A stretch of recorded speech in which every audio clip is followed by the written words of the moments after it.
душу отрави. Мы в невесомости, мы крылья расправим. Узлами крепкими мы связаны будем навеки. Сука, любовь этим забытым миром прави. Извилины дорог пытались запутать меня, но если одинок бежишь, ломая преграды, кляня, словно Бонни и Клайд, готовы убивать за эту жизнь, которая мне подарила тебя. Распеты серенады, прошлое не ворошим, и жаркая зима, дворы снегами вдруг запороши. По ветру раздувая пепел ради всех святых, и сердце стук без тебя, будто бы прийти.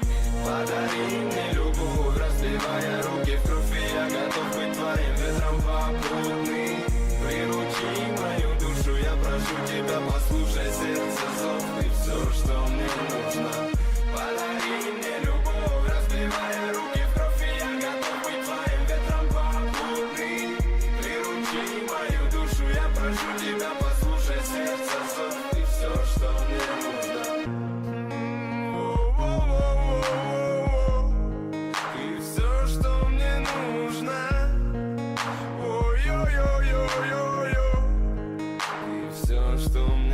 Я болен тобой, и я готов быть талисманом в груди. И в жизни, как в поле, не воин, если я один. Подобраны пароли, ты мой ангел воплоти. Расправили крылья, лети. Но мне не верится, стелется земля под ногами пелена. Времени мало манило меня, ты облаками слепленная. Узлами крепкими мы связаны с тобою, Бонни. Нету более боли. Извилины дорог пытались запутать меня, но если одинок бежишь, ломая преграды, кляня, словно Бонни и Клайд, готовы убивать за эту жизнь, которая мне подарила тебя. Подари мне любовь, разливая руки в кровь, и я готов быть твоим ветром попутный. Приручи мою душу, я прошу тебя, послушай сердце зов, ты все, что мне нужно. Подари мне любовь, разбивая руки в кровь, и я готов быть твоим ветром попутный. Приручи мою душу, я прошу тебя, послушай сердце зов, ты все, что мне нужно. Ты все, что мне нужно. Ты все, что мне нужно. Мне не верится, стелется земля под шагами монета. Времени мало манило меня, ты прошла ко мне слепленная. Узлами крепкими мы связаны с тобою, Бонни. Ты все, что мне нужно. Нету более боли. Нету более боли. Mama, I'm a criminal. Mama, I'm a criminal. Mama, I'm a criminal, criminal, criminal. Mama, I'm a criminal. Mama, I'm a criminal. Mama, I'm a criminal, criminal, criminal. Mama, I'm a criminal. Мама, криминал с голыми руками или в руках АК. Тебе это не коснулось, так это пока. Ладно, мне пора, братка, пока. Мама, криминал, это то, чем живет детвора в забытых богом дворах. Хулят там якудзы, триады, коза ностры. В России рано повзрослели дети 90-х. Мама, криминал, когда те, кто у руля, топят нас как котят. Признавать их власть, как принимать яд, чем заодно с ЧК, лучше вообще никак. Мама, криминал, судьба наносит на гранит имена. Ведь каждого в финале ждет черный пенал, да. Ставка слишком высока. Мама, криминал, когда такая делюга, по-другому никак. Каждый сам ищет выход из тупика, у каждого свой юка. Mama, I'm a criminal. Mama, I'm a criminal. Mama, I'm a criminal, criminal, criminal. Mama, I'm a criminal. Mama, I'm a criminal. Mama, I'm a criminal, criminal, criminal. Mama, I'm a criminal. Мама, I'm a criminal. Базары заново валят из-за бабла. 5 кубов винта, чтобы не спать, в руках по 2 АК. Тра-та-та-та-та. Мама, ама криминал, стелит фирменно, 100% федерал. Мол, такая делюга, прикуп на дербан, а в прикупе ему звезда, а нам тюрьма. Мама, ама криминал, набрал в рот воды, а так грамотно втирал. Набирал баллы, нихуёво блатовал, а как припекло, щеман... Hey. What was it I wanted to do? Just need to check Discord. But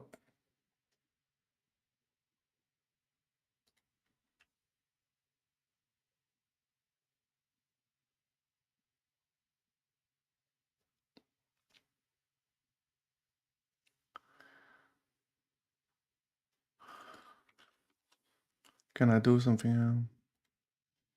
What about this quality? Oh, whatever.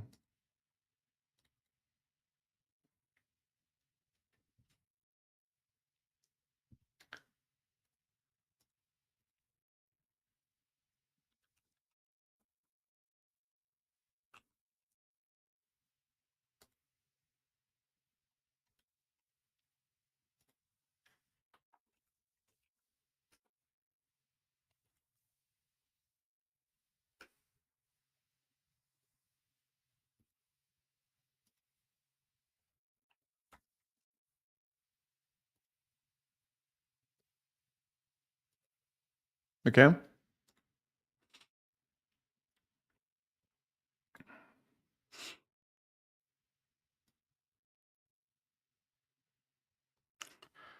But can't I change this?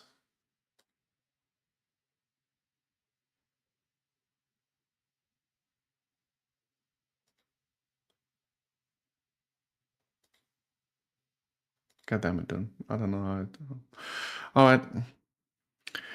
Alright. There was a few videos. This one by Upton. I haven't seen this guy before, okay? The US can't punish countries like it used to. Sounds interesting. After Russia invaded Ukraine, the US and its allies unleashed the most aggressive sanctions in modern Hey, Clicklock, how are you doing? history. Banks were frozen, companies fled, hundreds of billions in assets were seized. It was supposed to break Moscow. And yet, Russia's economy didn't collapse. In fact, it's booming. Moscow is crowded, construction cranes fill the sky, and Russian banks are growing. And that's thanks to Chinese systems and new financial pipelines that bypass the West entirely. Russia's economy has not just been surviving, it was also outperforming many Western nations. Its GDP Yeah, it was. Hey, Svenkim, how are you doing? faster than the UK's, even outpacing the Eurozone average. So the sanctions meant to crush Moscow instead left it I'm trying something. I'm trying to stream on YouTube as well. I'm not sure how it's gonna go. looking on paper healthier than some of the very countries that imposed them. For decades, US sanctions were like an economic death sentence. A country got cut off from the dollar, barred from Western banks, and suddenly its economy collapsed. Washington didn't necessarily need missiles or soldiers. It could cripple a nation with the stroke of a pen. But today, that same weapon looks... Is it Leroy? So what happened? Have US sanctions lost their power? And if so, what does that mean for America's place in the world? To understand what has changed, you have to understand what sanctions used to mean. See, back in the late 20th century, sanctions were devastating. When the US and Europe sanctioned South Africa in the 1980s over apartheid, the country's economy buckled. In the 1990s, sanctions on Iraq led to crippling shortages that reshaped Saddam Hussein's regime. Why did sanctions work then? Well, because the dollar... No, Svenki, I don't know, dude. I have no idea. Hey, Furnace, how are you doing? ruled everything. And if you got cut off from the dollar, you couldn't trade, you couldn't borrow, you couldn't even buy basic goods in some cases. The dollar wasn't just currency, it was the oxygen of the global economy, and America controlled the oxygen tank. I'm doing a separate video about the US dollar slowly losing dominance, so make sure you subscribe to this channel. Okay, so in 2022, after Russia's invasion of Ukraine, the world saw... We don't really do that anyways, Funky, honestly, do we? Yes, I saw that. He sent it to me yesterday.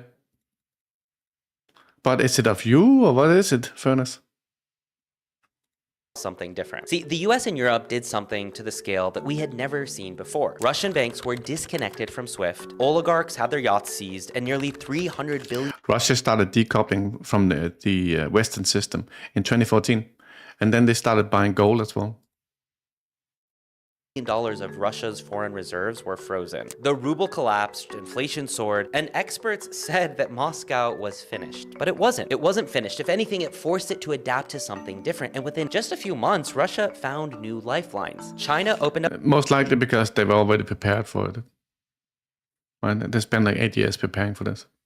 its banking system, trade in yuan exploded. By 2023, the yuan had become the most traded currency in Moscow. Indian refiners stepped in to buy discounted Russian oil. Turkey, the UAE, and others became middlemen for everything from semiconductors to luxury goods. And what was crazy here is that Moscow was still packed with Western-style cafes, just without the Western name. So McDonald's had its own version, Starbucks became Stars Coffee, the logo changed, but the lines of customers were still there. So while sanctions were supposed to isolate Russia, they actually ended up pushing Russia closer to China, India, and a new global trading system outside of the US's control. So the irony is that sanctions that were meant to weaken Russia may have actually weakened the West. By cutting Russia Yeah. The only reason why BRICS exist is because of these pressure from the West. So it makes perfect sense. off from the dollar system, Washington didn't just punish Moscow, it forced them to build alternatives. And those alternatives are now available alternatives to other countries as well. And China and Russia said they would help any country who is getting punished by sanctions. Right. Even payment apps are part of this new system. So Alipay is China's giant digital wallet with over 1 billion users, and it's now being used by Russian businesses to settle cross-border trade. It's also expanding across Asia, Africa, and Europe. Alipay started as a platform used to buy a coffee in Beijing, and now it's becoming a tool to move money around the world and outside the reach of the US dollar and the SWIFT payment system. And China's version of SWIFT, SIPS, once seemed kind of obscure and suddenly is Привет, Buffy. seeing a surge of activity. The yuan became the second most common currency in global trade finance with Russia, and central banks in Asia and Africa started looking at their own dollar dependence, asking, well, what happens if we're next? What's going to happen to us? So instead of reinforcing dollar dominance, sanctions are somewhat accelerating the search for alternatives. The truth is, the world of 2025 looks very different from the world of 1995. I mean, back then, nearly all global trade passed through the dollar system. But today, new networks exist, and China has created financial plumbing independent of the West. Swap lines with dozens of central banks, SIPs for payments, and even the digital yuan. And now Russia sells oil to India in rupees, to China in yuan, and to Turkey in lira. Even Venezuela, long under US restrictions, sells oil to China and swaps gold for fuel. In short, the oxygen tank that America controlled is no longer the only one in the room. I mean, countries that once would have suffocated, now they just switch tanks. Let's break down exactly why sanctions don't bite the way that they used to. First, globalization has diversified trade. In the 1990s, if you couldn't trade with the US, Normally, all trade uses the dollar, and it uses a Western system. Whenever you do trade, international trade, you use the dollar, right? No longer. or Europe, you were isolated. But today you can turn to China, India, Brazil, or dozens of regional partners. Second, there are now loopholes thanks to technology. See, digital currencies, shell companies, It is Putin's birthday today. 73 years old, I think, or something.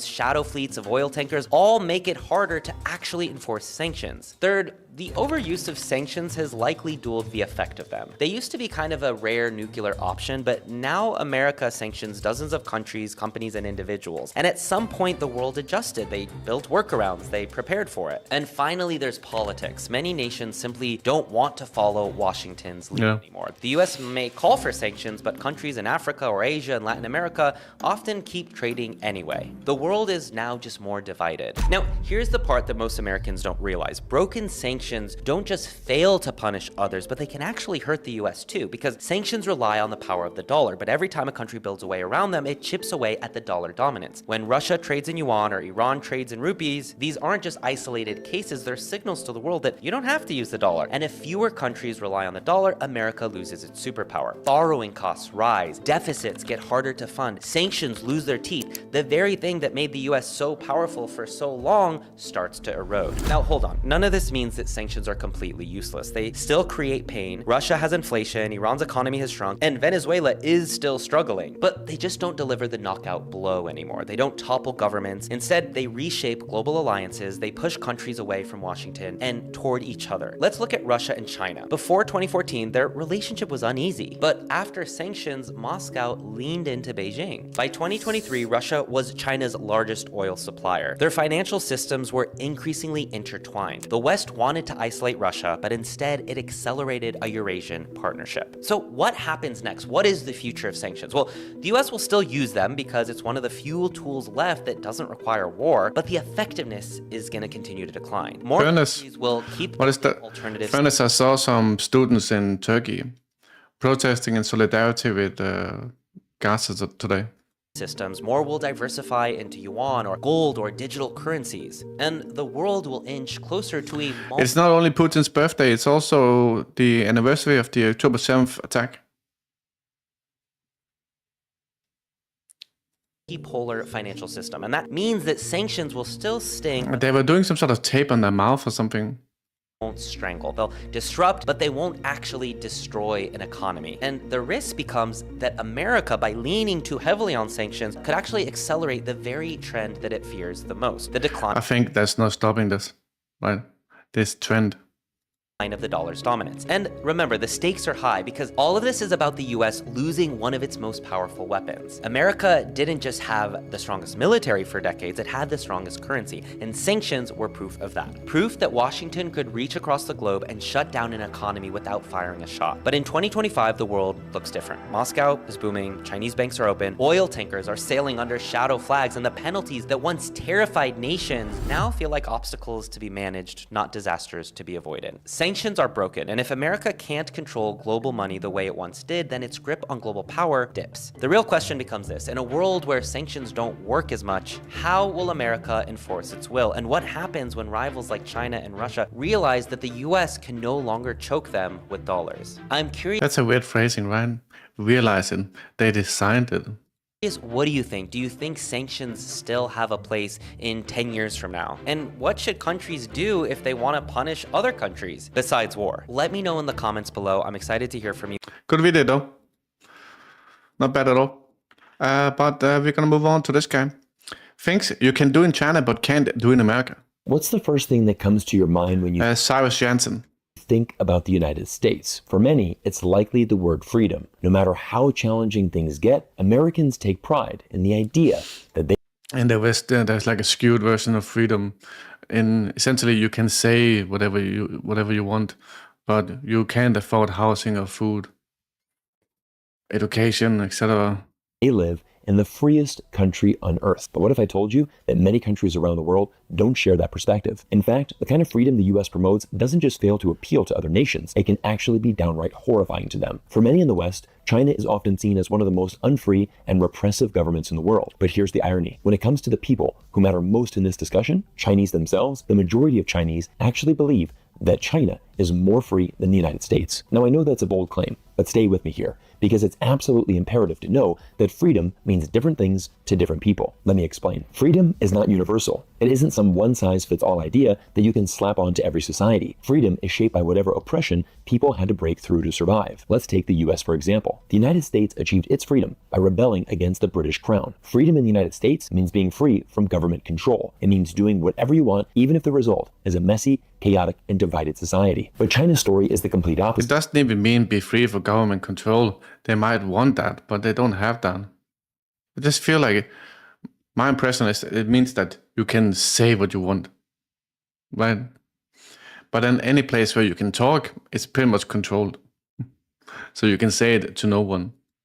China's pain didn't come from too much government, but from the absence of government altogether. Before the founding of the country in 1949, China endured a century of turmoil, with warlords tearing the country apart, foreign colonization, mass starvation, and overall humiliation. As a result, freedom to Chinese people means being free from chaos through order, stability, and a secure, predictable future. That's why unregulated freedom isn't seen as liberation in China. The majority of Westerners know very little about China's history, and as a result, the majority of Westerners have a massive blind spot that doesn't allow them to understand the values that are important to Chinese society. The truth is that different systems work for different countries, and contrary to popular belief, Chinese people are much more satisfied with their system than their Western counterparts. Just look at this Harvard study, polling Chinese people on satisfaction of their government going back nearly 2 decades. The study showed that year after year, Chinese people's support for their government Look, both at the national and provincial level, consistently hovers around 90%. And honestly, when you think about it, it's not hard to see why. Professor Tony Sayegh, who led the study, summed it up perfectly. We tend to forget that for many in China, and in their lived experience over the past 4 decades, each day was better than the next. Ask yourself this question.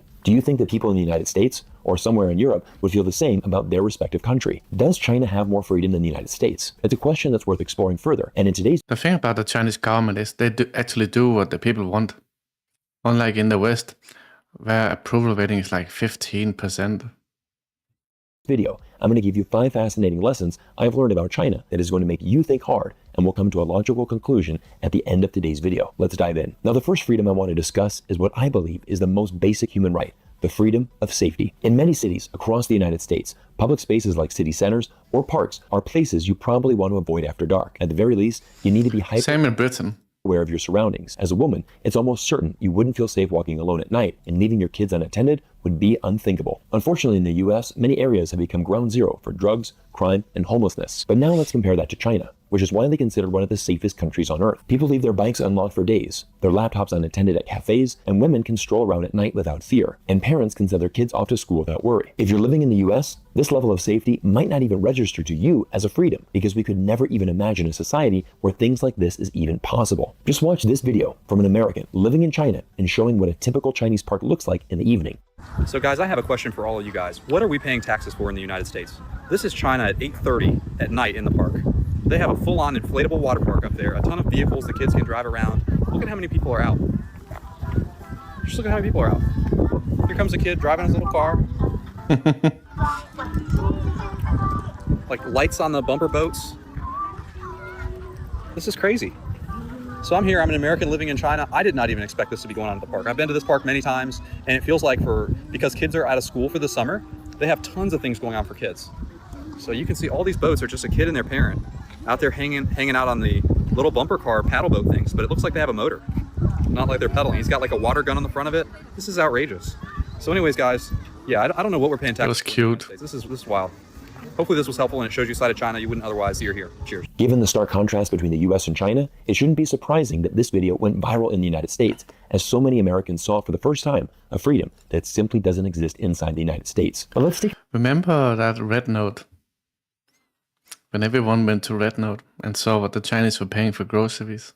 it one step further and discuss the freedom of movement. 15 years ago, China set out to build the world's largest high-speed rail network, stretching over 45,000 kilometers. While this is no doubt an impressive feat, we rarely stop to think about what this really means on the human level. The ability to travel across the country so easily is incredibly liberating in so many ways. During the Chinese Lunar New Year, you can witness the world's largest human migration every year, as literally hundreds of millions of people travel from big cities back to their hometowns, spread throughout the country. Every corner of China is now connected to this extensive network, even down to the smallest towns and villages. This kind of connectivity opens up possibilities for travel that, frankly, most people in the US wouldn't even think possible. Imagine a trip between two second-tier cities in the US, like Buffalo to Nashville or Cincinnati to Charlotte. Traveling between these smaller-tier cities in America is a logistical nightmare. You need expensive plane tickets and a layover, or at least a very long car ride. This causes people in the US to stay much less connected to one another than they would be with easier access. In China, those same distances between medium-sized cities are smooth and seamless, thanks to the high-speed rail. In addition, China has the world's most advanced metro systems, built across 47 of the country's largest cities. And to give you some perspective on how fast and efficient the Chinese government is working to serve the people, take a look at this graphic, which compares the metro systems in Toronto and Chengdu. In 2010, the Chengdu metro system didn't even exist, but fast forward to today, and Chengdu's metro is one of the top 5 largest and most extensive systems in the world. And this is why I always encourage people to visit China, because China is literally inventing the future technologies that will change our world. Just look at this graph highlighting China's global I would market love to go to China, man. share in green energy technology, from EVs to batteries and wind turbines to solar I'm not sure I'll want to live there, but at least like visit, right? panels. China is dominating in the most important areas of technology that are going to shape the future of our world. Now, the third major freedom that Chinese people enjoy is the freedom to affordable and accessible healthcare, which, trust me, is one of the biggest issues affecting life in the United States today. You see, there's a fundamental difference in philosophy between China and the United States. The US stands out for being one of the few countries where healthcare isn't considered a human right, but it goes much beyond just healthcare. Did you know there are only 2 countries in the world who voted against access to food being declared a human right at the Israel and America. Of course, man. United Nations? No surprise for anyone who follows geopolitics, but the 2 countries are the United States and Israel. The US doesn't have a healthcare system, but rather a healthcare industry. Large health insurance companies spend massive amounts of money lobbying politicians to maintain a corrupt, profit-driven system. This Texas troops landed in Indiana, for Trump ordered ops to restore order in Chicago. system leaves millions of Americans vulnerable, where something as simple as a medical diagnosis can financially destroy families. In fact, medical debt is the leading cause of bankruptcy in the United States, something that literally doesn't exist in most other countries around the world. On the flip side, China is leading the way in medical research and innovation, especially when it comes to using AI in healthcare. Earlier this year, Chinese scientists made a groundbreaking advancement announcing a cure for type 1 diabetes. Treatment in China is a fraction of what it would cost in the United States, as the goal isn't to make a profit, but to actually cure diseases and serve the people. In the US, the focus of healthcare is on maximizing profit. Curing patients actually comes second. That's how you end up with dystopian headlines like this one from Goldman Sachs, who asked the question, is curing patients a sustainable business model? But it gets much worse. Because the cost of care is so high, many people don't go to the doctor until it's too late, leading to preventable deaths that could have been avoided if they could have seen a doctor sooner. And on top of that, in the US, healthcare is often tied to your job. So people stay in terrible jobs they can't stand just to keep their insurance. Without it, they wouldn't be able to afford life-saving treatments. All of this leads to an incredibly unfree and corrupt medical system. Now, the fourth major area where China offers more freedom is the freedom to own your own home. Now, for generations, one of the biggest parts of the American dream was the idea that if you worked hard enough, you could eventually own your own home. But today, that dream is practically dead. 5 of the world's impossibly unaffordable cities are now located in the United States. For first-time homebuyers, it's no longer about competing with other individuals, but instead, private equity firms that buy up. Do you guys remember we saw some charts at some point that was like measuring healthcare systems? I think it was Canada, America, and Russia. I think I saved those charts, dude. And it was like measuring quality versus cost. And America was on the lowest end in performance. What issue is that, Twinkie? Do you mean housing? I'm trying to find that healthcare performance. Housing prices, yeah.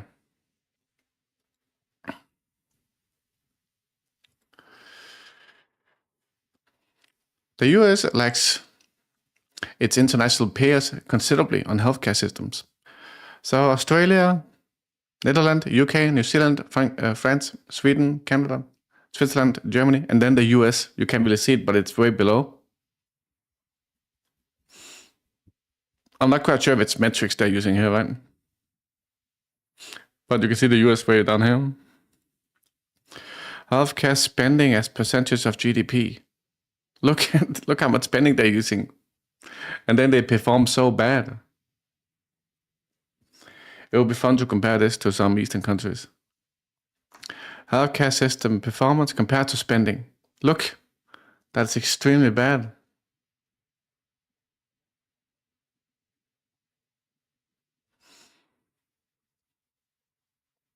Canada is supposedly doing relatively good. We got Australia. Americans face the most barriers to accessing and affording healthcare. Yeah.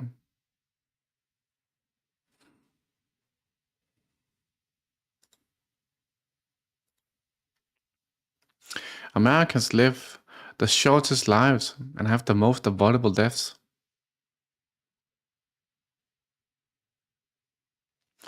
Twinkie, what do you think about MAID in Canada? Up housing in every major US city. As a result, more and more Americans are being forced to rent, and home ownership, which was once a milestone achievement for many, has become an impossible dream. The housing situation in the US has gotten so bad that many people have been pushed out of the market entirely. Right now, there are 550,000 homeless Americans, and that number increased by 18% in 550,000. I wonder if the real number is higher.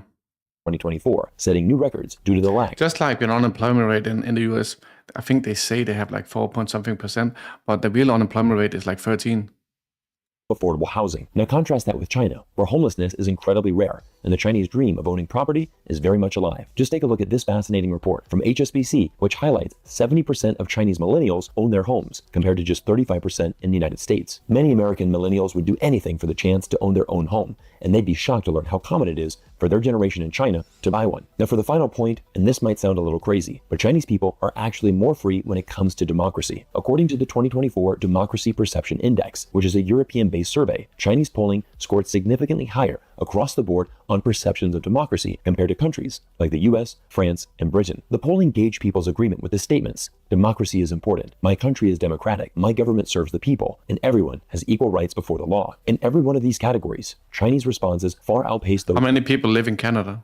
from Western nations. Now, this might be a surprise to many in the West, especially since much of our view of democracy revolves around the idea that voting for a president is the ultimate form of democratic expression. But this ties back to how I opened today's video. Freedom means different things to different people. 25 It million. is itself a whole process, people's democracy, meaning democracy isn't just about holding elections every few years. It's an ongoing, continuous process that focuses on long-term goals like economic development and poverty alleviation. Rather than the political competition we see in the West, where parties who hate each other are constantly battling for re-election, China's system is centered on the idea that governance should serve the collective good. There's also a rigorous civil servant system in place, which ensures that politicians are well qualified, and that if they fail to meet their goals, they'll be replaced by someone else who can do better. All of this means that in practice, China's system may actually be more democratic when it comes to reflecting the will of the people it serves. This doesn't mean that Western countries should adopt China's system of governance. The world is too unique and too diverse for only one form of government to exist. In my opinion, every country must find a system that works for them, and most importantly, serves its citizens. The common narrative preached today is that Chinese people are oppressed, but if we look at Western surveys, and again,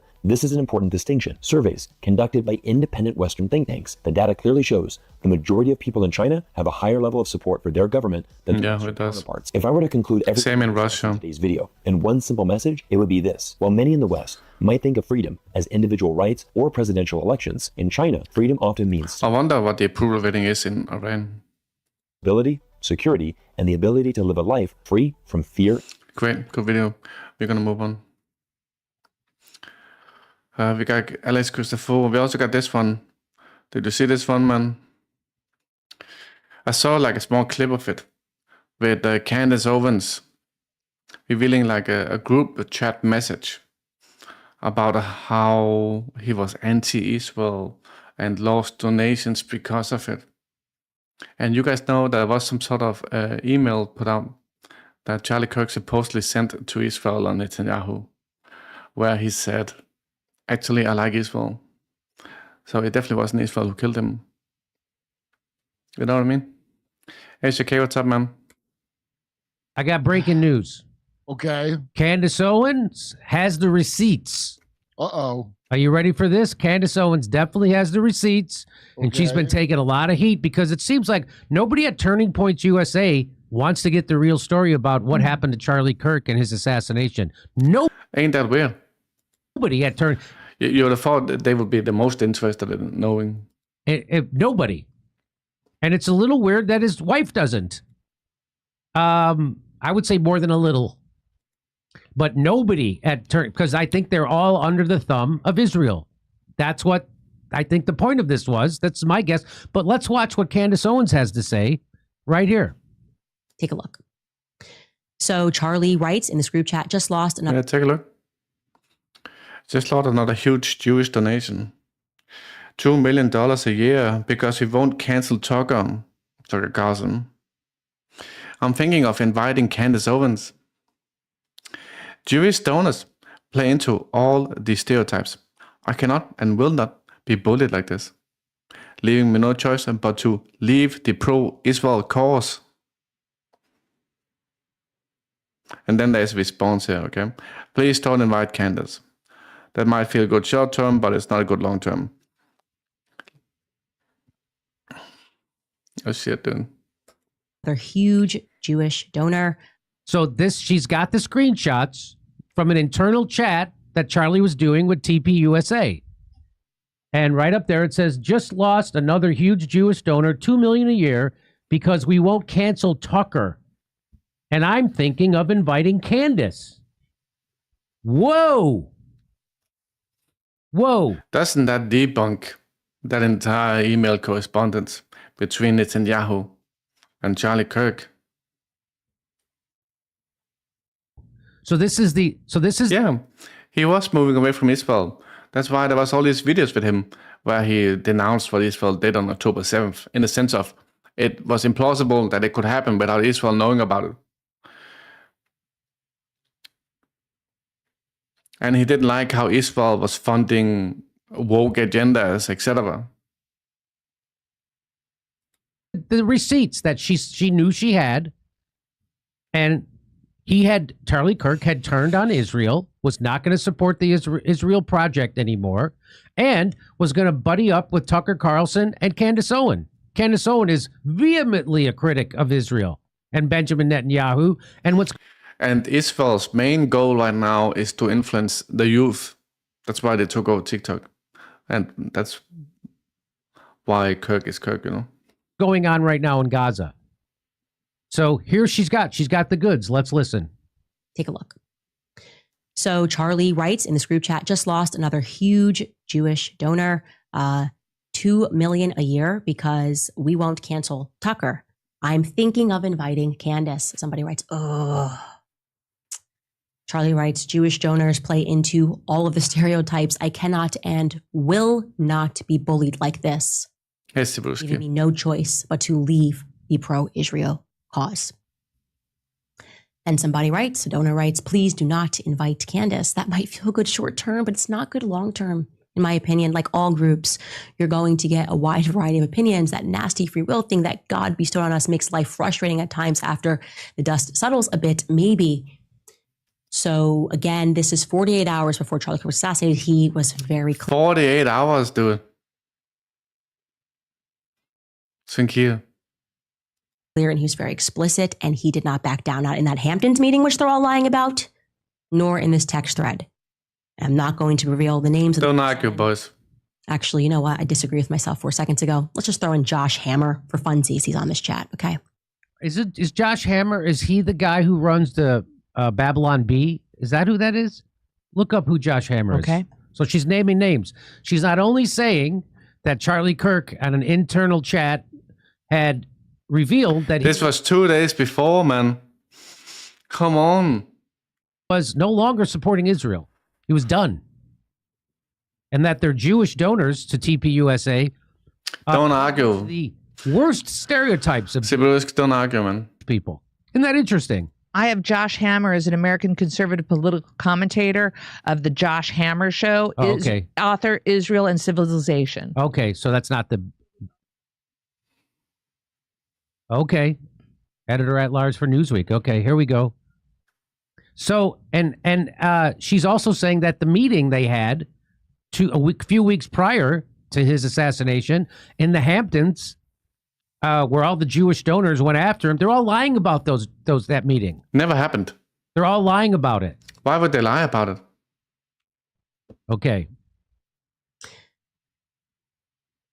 So that's it. So here's what our friend James Lee has to say about this. Wow, we now have actual proof that Charlie Kirk was indeed abandoning the pro-Israel cause right before he was assassinated. Sibirushka, don't insult people, man. There's room for everyone. Just write normally.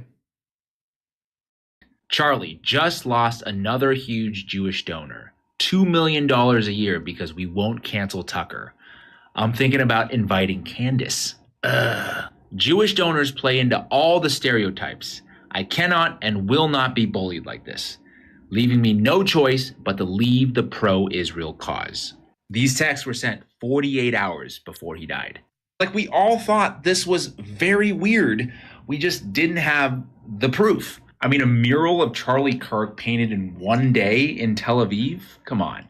Also, is it not kind of weird that Erica Kirk and the rest of Turning Point USA has all moved on from this? Okay, yes. Candace Owens is... Svenkia, have you heard about what the history with Erica Kirk in Romania? In that fucking church where children went missing. Is the only person, somehow the only person who still cares about trying to find out the truth about what happened to Charlie Kirk. Not his wife, not his company, Candace Owens. Kudos to her. Isn't that weird? That his wife isn't trying to find out the truth about what happened to him? Yeah, that is weird. Nobody at Turning Points USA gives a crap about the BS story that the FBI is pushing. That's better, Sibuska. No autopsy and no one's allowed to see it. There was an autopsy, but you were not allowed to see it. Oh, okay. So there was an autopsy, but you're not allowed to. Yeah, but was there even an autopsy? Because wasn't there something about his body being burned before that autopsy or some shit like that? See it, and they say that it was a miracle bullet, not a magic bullet, but a miracle, because the bullet that would normally go through a brick wall somehow got stopped by his spine, his neck vertebrae. bones were that strong. His neck bones were Superman-like. Does anyone? If you're just a moron. By the way, Grok believes the story. I had an argument with Grok today. It better believe it. Better believe the story, or else Grok's going to get JFK'd. Yeah. So there you have it. She brings the receipts. Good for Candace Owen. I always like Candace Owen. Not I guess that debunks all these fucking emails, right? Always. And who's leading TPUSA now? Does anyone know? I didn't know anything about her for a long time, but now that I do, there's a lot to like about Candace Owens, and I certainly respect her courage. She's got more balls than Brigitte Macron, I'll tell you. Hey, Smelly. Charlie's wife is... Yeah, I heard about that. I just thought they would find someone else eventually. She could have been a honeypot.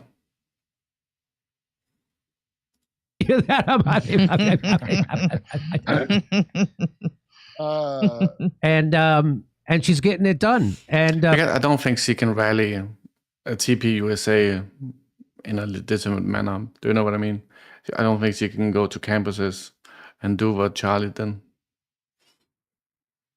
Why is she the only one who cares about getting to the bottom of this? Why is Candace Owens? Candace Owens is the one? She's the... yeah. Go ahead. Fairness, 76% of Jews in America support Zionism and Israel.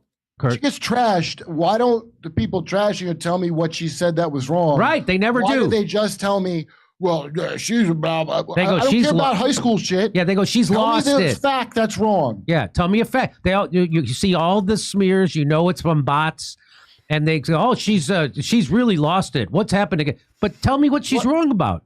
Lost it how? Yeah, well, people would say that to me. They would say, "Oh, Jimmy's lost the plot. What's the plot that I lost?" And they never would never say anything back. Like I don't know. Lost the plot. I'm not being paid to uphold the plot, motherfucker. Yeah, what the fuck does that mean? Nothing. Obviously, Kurt, it means nothing. It's just one of these vague smears that people like to throw around. Just like you've uncovered it. Yes, that's right. That's right. Anyway, that is shocking stuff. I mean, there it is. Charlie Kirk saying, I'm not supporting Israel anymore. That was 48 hours before they killed him. Oh, shit, dude. How are you going to defend this? The sad part is there's going to be nothing done about it. How many hours before? You think this was some trans lover who did it? A guy who somehow had short pants on and was concealing a gun, and then he changed his clothes and went on the roof, and then he changed his clothes again, and then put the gun together, took the shot, and then took the gun apart again, and then changed his clothes again, and then went and he put the gun back together again, and then hid it, and then changed his clothes again. Do you really think that's the story? You really think that's real? It's not. Why would the autopsy not come out at all? Why would it not come out? That makes no sense. Why would they not? I don't know what the standard is regarding releasing these autopsies, but even if it was released, it would be bullshit. Release. Why would Charlie Kirk's wife not release because it's up to her to release it? And she won't. She's not doing it. Isn't that weird? Yeah. The answer is yes. And the fact that she doesn't care that everybody's lying, and the fact that she also propped up that BS story that it was a lone gunman, that it was that kid. Yeah, and her shady history in fucking Romania and in Trump's beauty pageants and shit like that. Wasn't that kid? This was a professional hit operation. Why did she run a weird Romanian charity on an army base that it turns out had a child brothel on it, and that's a matter of public record? Yeah, isn't that weird that she did run a Romanian charity for orphans that turned out to be a brothel? Have you seen the clothes he was wearing when he turned himself in? Because there was a video of him in some sort of restaurant, okay? where he was wearing something completely else. In a trafficking organization? Isn't that weird? Her mom's heavy into defense contracting and Yeah. Svenkia, have you heard about Erika Kirk's history in Romania and with Trump? And her dad is Well, the yeah. Raytheon guy in Israel, right? Am I wrong about that? I would agree with Sergo that definitely when it comes to Israel, they are controlled by the US, in my opinion. I don't know about the Raytheon guy in Israel, but I know that her mom is she moved because her mom moved as an adult. It makes no sense. James Lee had a bunch of it. Okay. Well, James Lee covers it. He doesn't work. But remember, Furness actually said something else than Israel, okay? Job. And I guess the bigger, I guess, an equally as big question as James Lee Hey, Bad Boss, what's up, man? said, why is Candace Owen the only one who cares about this? Why isn't anybody at Fox News on this? Why is it Candace Owen? Why is nobody at CNN on this? Why is it Candace Owen? Why is nobody at the New York Times on this? I'm trying streaming on YouTube, thank you. Why is it Candace Owens? Isn't that weird? Yes. The answer, yes, it is weird. Why isn't Charlie Kirk's wife screaming for more investigations? I didn't hear that they stopped them, Svenkia. I heard they just forced himself in there and said, do this, do that, kind of panicking during the 12-day war with Iran. And pushing back against this obvious BS concocted story. Isn't that weird? Yeah. She probably wants to live. Maybe that's it. Maybe she's afraid. And if she is, then I cut her all the slack in the world. If she's afraid, I cut her all the slack in the world. Then no problem. But it is weird that makes you go, oh, why isn't she pushing back? Yeah. Not to condemn, not to condemn her for not pushing back, but why? Because that's a big red flag, and the reason would be she's probably afraid for her life. But go ahead, Kurt. Yeah, why would the Hindu FBI director say to the murdered Christian pundit, I'll Kash Patel has a wife who's also a Zionist, right? see you in Valhalla? Valhalla. That's a weird ass. If anybody said that in a different circumstance, you'd hear about how they're probably a neo-Nazi, wouldn't you? I don't know anything. That sounds like stuff neo-Nazis say, talking about Valhalla. It's fucking annoying that Ukraine has hijacked that Viking bullshit, dude.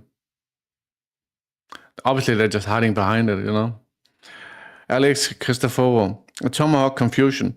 Yesterday, he made a video saying that they would not send the Tomahawks. And then Trump said, yeah, I might be sending the Tomahawks later that evening.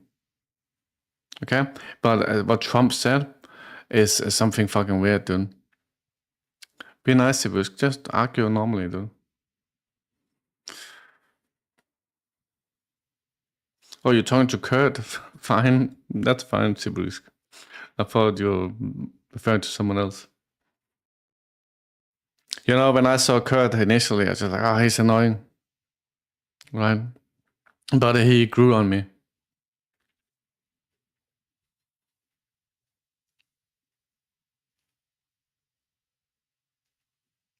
There was, I'm not sure if they were like Jews, but there was Zionists during the Iranian conflict with Israel that just entered the Pentagon rooms and demanded all sorts of shit and kind of like panicked.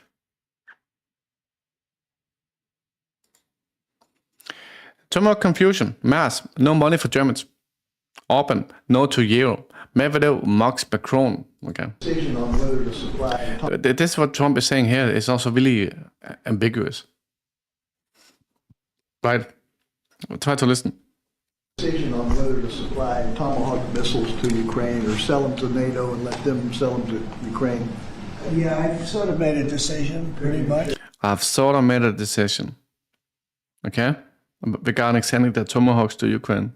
If you consider, yeah, I think I want to find out what they're doing with them. I want to find out what they're doing with them. That kind of gives the indication that even they're already there. And it's also weird because all long-range strikes by the US is approved by the Pentagon. Yes. You know, where are they sending them? I guess I'd have to ask that question. I think the Western media admitted that it happened regarding the Israelis storming in. and demanding all sorts of shit. That war should never have started. This is my video update on this Tuesday afternoon, October the 7th, coming to you from Moscow. Let's talk about some news. And yeah, but they have a range, depending on which one they get. They have a long fucking range, Sibirusk, so they can do a lot of provocations with them. Yeah, but I stopped watching. I actually didn't watch them that much the last couple of days because you mentioned that. And I watched other videos. Let's start things off with Trump and the Tomahawk missiles. So U.S. President Trump was taking questions from reporters in the Oval Office, and one journalist asked Trump about the Tomahawk missiles and if he had made a decision about sending Tomahawk missiles to Ukraine, or if he's going to sell Tomahawk missiles to NATO, and then NATO's going to sell those missiles to Ukraine. And Trump's response to the reporter is that he has pretty much made a decision on the Tomahawk missiles, but he also said that he has some questions left before he makes his final decision. He wants to ask where the missiles are going, and what they're going to be used for. That is what Trump told the reporter. One sec. I want to find out what they're doing with them and where they're sending them, I guess. I want to find out. But that's weird, right? Everything Ukraine does with Western long-range missiles is approved by the Pentagon. So it doesn't make any sense what he's saying. I think Trump is purposefully being ambiguous. Out what they're doing with them. And I saw a quote right now by some Russian. In the event of a Tomahawk missile deliveries to Kiev, Russia's response will be unequivocal. Not only Ukraine may suffer. That's coming from Senator Dasparov. Okay. Tomahawk missiles and where they're sending them, I guess. I just feel like Sean Fu says the same thing every time, Sibusk. The dollar is collapsing, China is buying gold, Russia is buying gold. This is the end for America, every video, you know? And it's too clickbaity when it's like that every time for the last 2 years. So once he gets those questions answered by NATO CEO Mark Rutte, then he's going to make his final decision on the Tomahawk missiles. Is this how how these things go down? Really? Yeah, I'm not saying it's wrong. I'm just saying it's tiresome. Missiles that need U.S. military and U.S. targeting to be fired. This is how Trump is going to make his decision. I'm going to sell these missiles to NATO, but before I sell the missiles to NATO, I need to ask Rutte where they're going to ultimately end up. Yeah, but that's ridiculous. Obviously, they're going to go to Ukraine, and then the U.S. is going to be providing the intelligence to what to hit. So it's complete nonsense. And what they're going to do with these missiles? Really, Trump? Is this what you're trying to tell us? Okay, yeah, I buy that. I buy that statement from Trump. I believe it. I believe that before Trump makes the final decision on Tomahawk missiles, he's going to call Mark Rutte and just ask him a couple of questions. Before I sell you these Tomahawk missiles, Mark, can you just tell me what you're going to ultimately do with these Tomahawk missiles? Are you going to sell them to Ukraine? Are you going to give them to Ukraine? And are you going to Yes, you do. Same with the HIMARS. Whenever there's a HIMARS strike, or any long-range strike, even if it's drone, it's US satellites providing the intelligence and approving the strikes. And I remember, Svenkia, there was a music event in Donbass. Some Russian traveled to Donbass to sing, and the scene was hit by a HIMARS, and she died. That was approved and coordinated by the Pentagon. to allow Ukraine to fire those missiles into Russia, into pre-2014 Russia deep strikes into the Russian Federation. Is that what the plan is, Mark? Mr. President, yeah, that's the plan. Okay, thank you, Mark. I'm going to make my final decision in the next couple of days.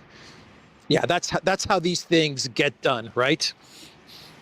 Most likely the Tomahawks, if they're going to be delivered, are already in Ukraine. Nonsense, man. Yeah. Absolute nonsense. I can't imagine anyone is buying that statement from Trump. So obviously he's made a decision on the Tomahawks.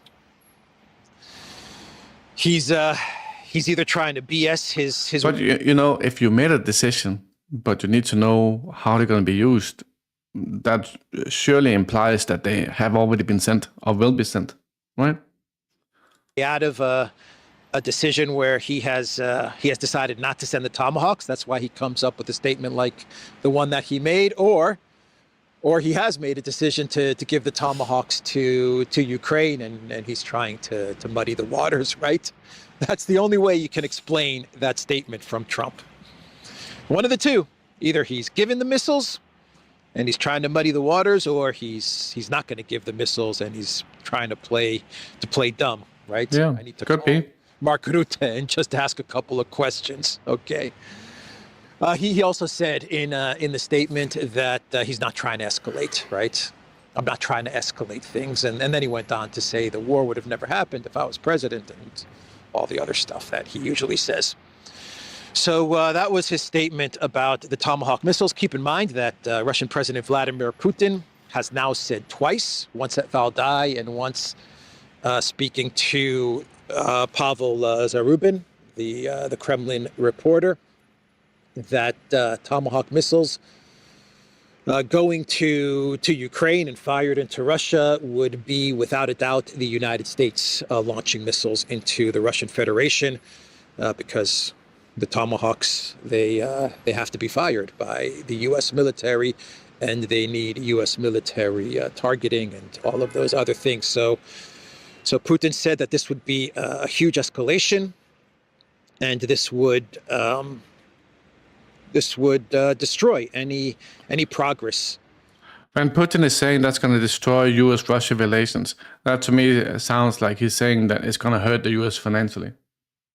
They're buying uranium, fertilizer, oil,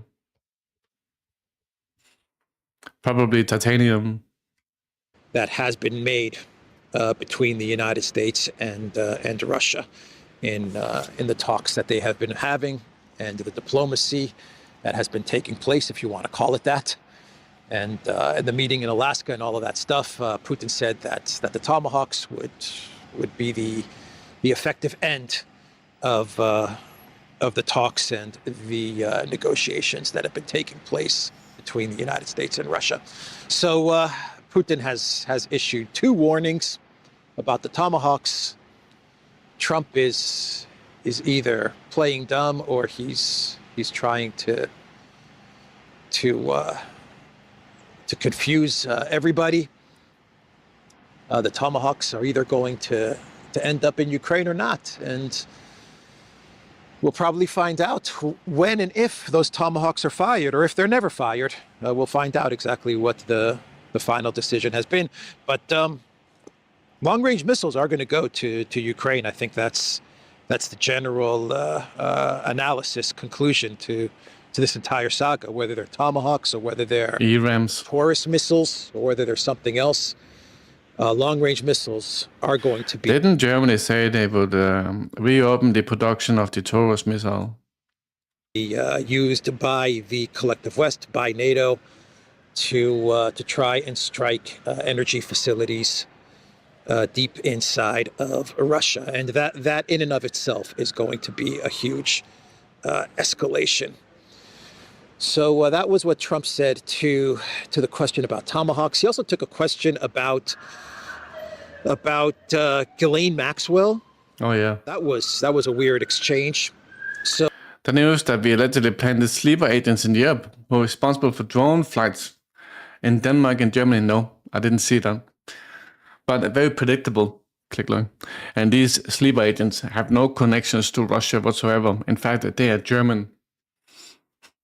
So Maxwell's appeal was rejected. So she's trying to get out of jail. And the appeal was rejected by a court. And Trump was asked about this. Hey, Yobaha, what's up? Hey, Rangers. He was playing dumb, man. Of course not. He hasn't done anything about peace. In fact, he has like escalated things. Remember Somalia, Yemen, fucking Gaza, Ukraine. He was playing dumb. He's like Ghislaine Maxwell, who? I haven't heard that name. He said, I haven't heard that name in a long time. Oh, really? Is that what happened? A court rejected her... Ghislaine who? Who's that?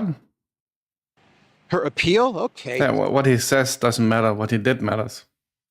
As Rangers, if I said I did 20 peace deals, does that make me legitimate for the Nobel Peace Prize? Said, I'm going to have to ask the DOJ about that.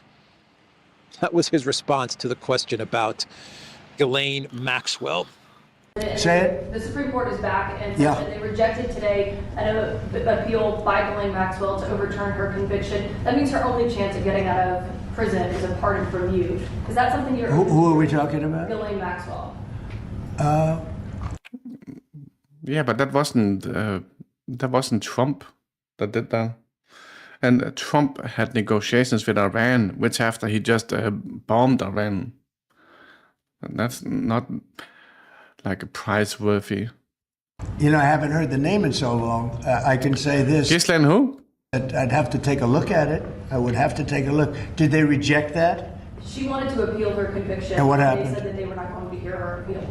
I see. Well, I'll take a look at it. I will speak to the DOJ. I wouldn't consider it or not consider it. I don't know. Do you guys know what Putin just said, boys? The decision made in February 2022 were correct and timely.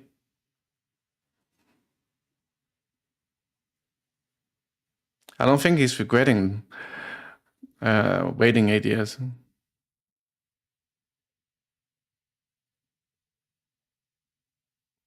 I don't know anything about it. So, but I'll speak. I will speak to the DOJ. Oh, okay. I don't know. I mean, I'd have to speak to the DOJ. I'll look at it. I have a lot of people have asked me for pardons. I call him Puff Daddy has asked me for a pardon. But she was convicted of child sex trafficking. Yeah, I mean, I'm going to have to take a look at it. I'd have to ask DOJ. I didn't know they rejected it. I didn't know she was even asking for it, frankly. He was also asked about Venezuela. We're getting some news about what Trump said diplomacy with Venezuela is over, Rangers, and there was never any diplomacy. And now they're giving up to bomb Venezuela. what's going on with Venezuela, and it does look like the Trump administration has decided to break off any and all diplomacy that has been taking place with Venezuela and Maduro. Grinnell was actually in some talks with Maduro, and the reports are that Grinnell was. Trump said there's no diplomacy with Venezuela any longer, like there ever was. Trying to negotiate some sort of a Maduro exit to prevent some sort of U.S. military operation in Venezuela. And it looks like those talks are going nowhere or have gone nowhere. The Trump White House has said that they're very frustrated with the progress of the talks between Grinnell and Maduro. Sounds familiar? Trump White House. Trump has promised ExxonMobil to get the oil that exists in Venezuela.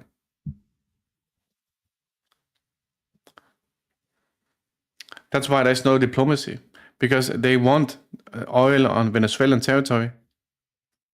House is frustrated with the talks. It's the same messaging that we're getting from the Trump White House, or that we have gotten from the Trump White House with the talks that have been going on with Putin, right? Trump is very frustrated. Anyway, they put out the same message with regards to Venezuela. Trump is very frustrated with things, and they have made a decision now to break off all diplomacy with Venezuela. And there was never any diplomacy, right? Are, according to the New York Times, that this could pave the way for some sort of a regime change, a forced regime change. No, they want the oil.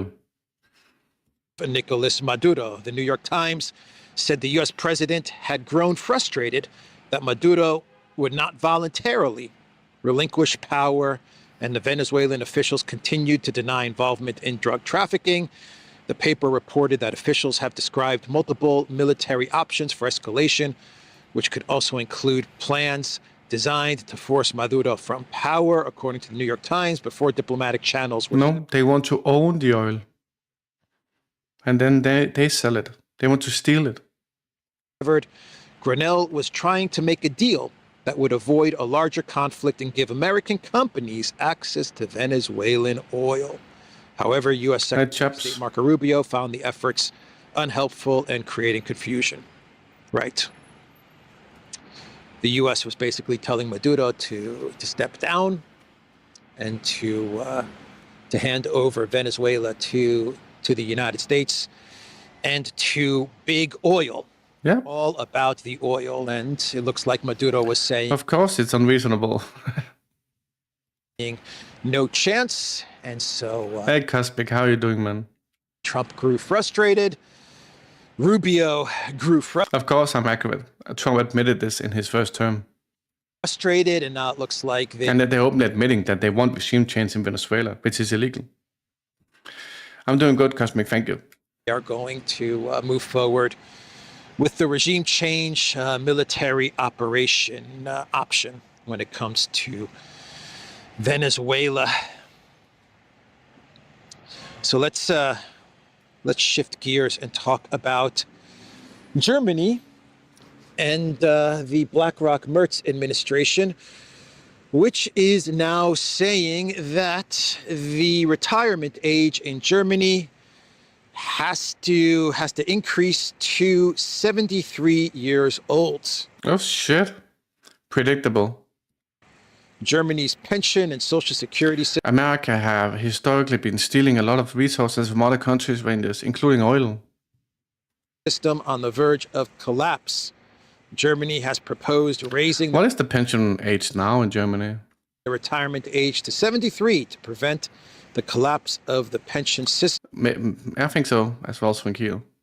All over the West, yeah. As per Reuters, Merz said that Germany can't afford the current social security system and that people will need... They can easily afford it. It's because they're sending money to the laundromat in Ukraine. 67, wow. To pay more from their income. People will need to pay more from their income because Germany, for some reason, cannot afford the social security system, while at the very same time, the German government, the BlackRock Merz administration, is sending billions and billions of euros to Project Ukraine and to the Zelensky regime and to the military-industrial complex as well. Yep. So for these things, BlackRock Merz has more than enough money, right? He's even ready to take loans to get the funds needed to give to the MIC and to give to Zelensky and Project Ukraine. But when it comes to the social security system and to pensions, no money. No money for that stuff. According to BlackRock Merz, here's a post from Lord Bibo, which is Germany in one picture.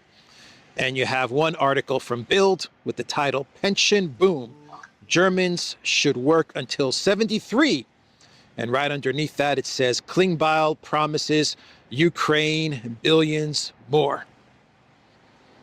That's the message. Ukraine will be getting billions and billions more.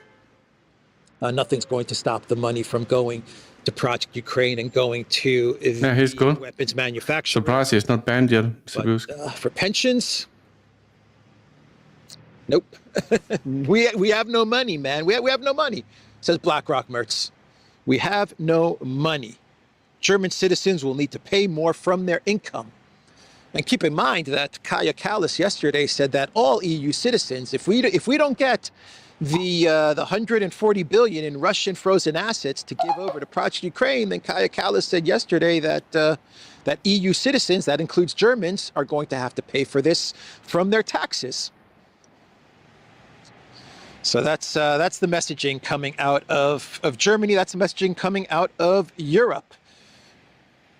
Whatever money they have, whatever money they can get. This is probably going to happen in most Western countries, right? Didn't they do the same thing in Denmark like a year ago? Like 1 extra year though, I think it was. Will be prioritized for war and for Project Ukraine. Everything else, you're going to have to pay for that from your income, and we're going to tax you more. We're going to tax you more, and you're going to have to reach into your pockets, EU citizens. So, Macron, an update on the lame duck known as Emmanuel Macron. That is what the UK Times. See, Bruce, have you seen what's happening in France? Yeah, here it is. Is calling him. Macron is a lame duck running out of options. And so we had a bit of a twist from the saga. But Svenkia, what do you think about the thing in Canada with MAID? What do you think about that? Crisis playing out in France from Prime Minister Lecarnou's resignation. 27 days in office, and Lecarnou resigned, and this caused all kinds of turmoil and headaches for. Macron said something that he would gladly leave if he could get a role at the EU instead of Ursula von der Leyen. Imagine that you are holding like a title as sort of blackmail to the people of France. Yeah, I would leave if that's what you want, but I just need a high role at the EU.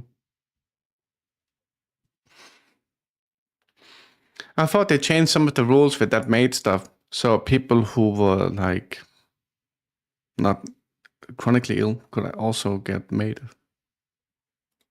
Emmanuel Macron. I mean this one is here, MAID. And for France, and Le Pen and the opposition parties, they are calling for elections. They want parliamentary elections right away. Le Pen said that Macron has run out of road. He has no more options. Macron, what he is trying to do is he is trying to buy some time. A day or two is what Macron is trying to get. Understanding that if parliamentary elections were to be held, National Rally and Le Pen would most likely win those elections, and he's trying to avoid having to call parliamentary elections, but he does not have many options. I don't think he has any options. But what Macron has decided to do is he has decided to try and buy 2 more days, and so he can figure things out. Macron is going to try to figure a way out of this. Good luck with that, Macron. He asked Lecarnou to stay on as prime minister at least until Wednesday, and to try and work out some sort of a solution with the government. And Lecarnou said, "Okay, I'll stay on until." It just strikes me as weird, Svenkia. If you have like a shit ton of conditions, can't you like alleviate that with a good healthcare? And I will continue to try and have talks with the opposition parties and try to get some stability in the French government, in your administration, Macron.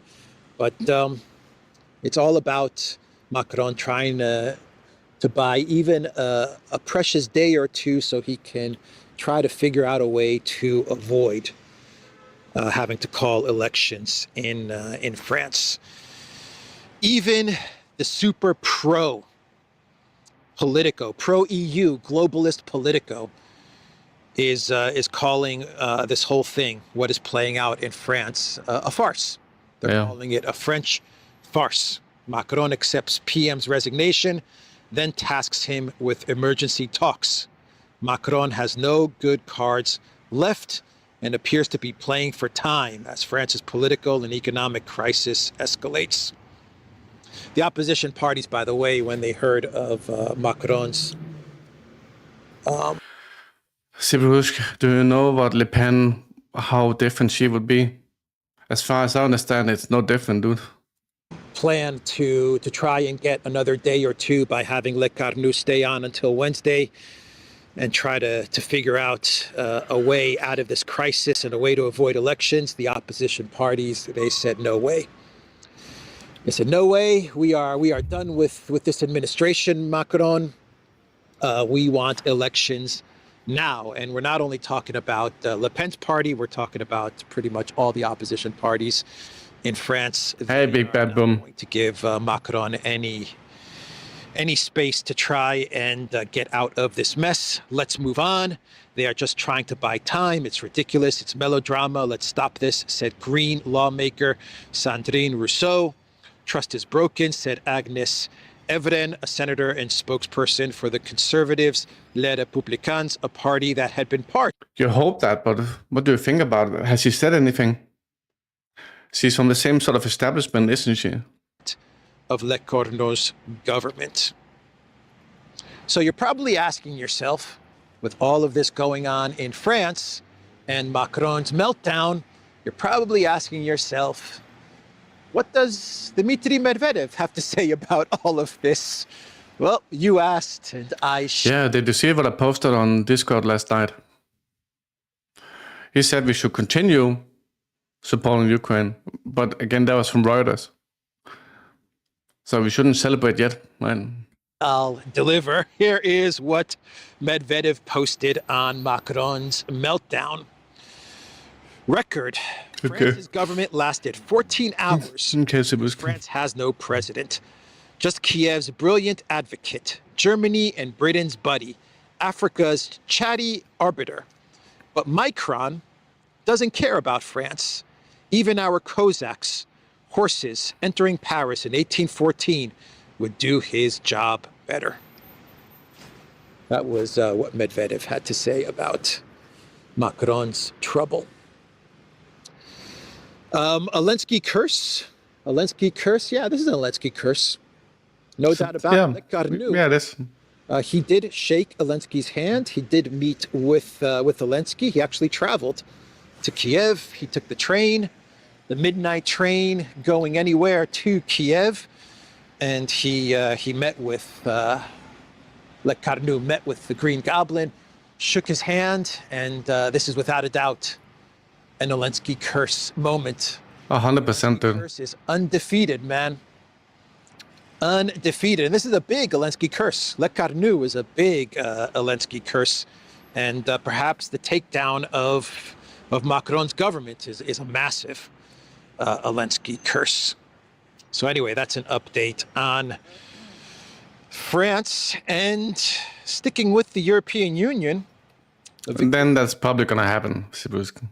Orban, he came out with a statement yesterday, and he said that Hungary will not be looking to get the euro currency, which that's a good choice, too. At least Hungary is doing relatively okay, despite them being a Zionist, Sibuski. is required by countries in the European Union. When you enter the European Union, it is understood, it is required that you are eventually going to get rid of your own currency. And we got a Ukrainian monitor here. Drone threats in Kiev and regions where an alert has been announced. And to adopt the terrible euro. Just look at Bulgaria. Croatia took on the euro, and now Bulgaria is going to adopt the euro by January or February 2026. Very bad move. But yeah, you're required to eventually adopt the euro. But Orban, he came out with a statement yesterday, and he said no. Actually, the only country that has an opt-out when they were negotiating their entry into the European Union, they actually got an opt-out from the euro, is Denmark. Every other country has to adopt the euro. But Orban said, no, Hungary is not looking to... What about Norway? ...to take on the euro. And his reasoning for this is because the European Union is disintegrating. He said the EU is disintegrating. He actually said the EU is falling apart, and he does not want to tie Hungary further to a union, to a bloc that is disintegrating and is falling apart. Very, very smart move from Viktor Orban. By the way, the Green Goblin, Zelensky, he was speaking to the media yesterday, and Zelensky said that Ukraine is going to enter the European Union with or without Orban. So much for democracy. With or without Orban. Zelensky can live with or without Orban. That guy from Czechoslovakia or Czech Republic said Ukraine was not ready for Europe. They need to end the war first. Yeah, he said it doesn't matter what Hungary says about Ukraine entering the European Union. Hungary can veto Ukraine's accession into the EU all they want, but according to Zelensky, Ukraine is going to enter the European Union. I can't live with or without Orban, said Zelensky. All right, so gold. Gold hit historic highs. $4,000, man. For the first time in history, gold is now worth $27 trillion. Nice going, Russia. Amazing. Absolutely amazing. Of course, from here. I don't think they care about that, really. Bitcoin also hit a historic high. I think $24,000 Bitcoin. All-time highs, Bitcoin. All-time highs for gold. What is this signaling? What is $4,000 gold signaling? Well, here is a post for Arnaud De-dollarization. To summarize, to explain what might be going on. And here is what he posted on X. I was studying other times in history when gold prices more than doubled in the reserve currency of the time, as they did in the past year. It's rare and almost always a sign of profound loss of confidence in the existing monetary and political order, going all the way back to the Roman Empire, the so-called crisis of the 3rd century. And it often marked the transition from one era of power to the next. The fall of Rome, Spain's decline from world power, the French Revolution and Terror, the end of Bretton Woods, etc. Interestingly, it's often actually as much a cause as a sign of these episodes, as this is effectively a transfer of real wealth from the poor to the rich elites who protect themselves with gold. This being what ignites the political upheaval. The weird aspect of the current episode is the relative silence around it. We're witnessing what may be one of the great pivotal moments in financial history, yet it's being barely discussed. The rich elites who protect themselves with gold. A historic transition in the world that is taking place. The unipolar world to the multipolar world. The loss of confidence in the reserve currency. Excellent post from Arnaud Bertrand. So let's do a couple of clown worlds and we can wrap up this video update on this rainy day. And I think we established yesterday that he's in Moscow, right? And before we get to our clown world, I forgot, Alex McFly. Before we get to our clown world, well, two things. Like the video, give this video a like. That would really, really help me out a whole lot to segue into our daily drone update. Drone update. That's right. This is becoming a daily segment, very much like Clown World.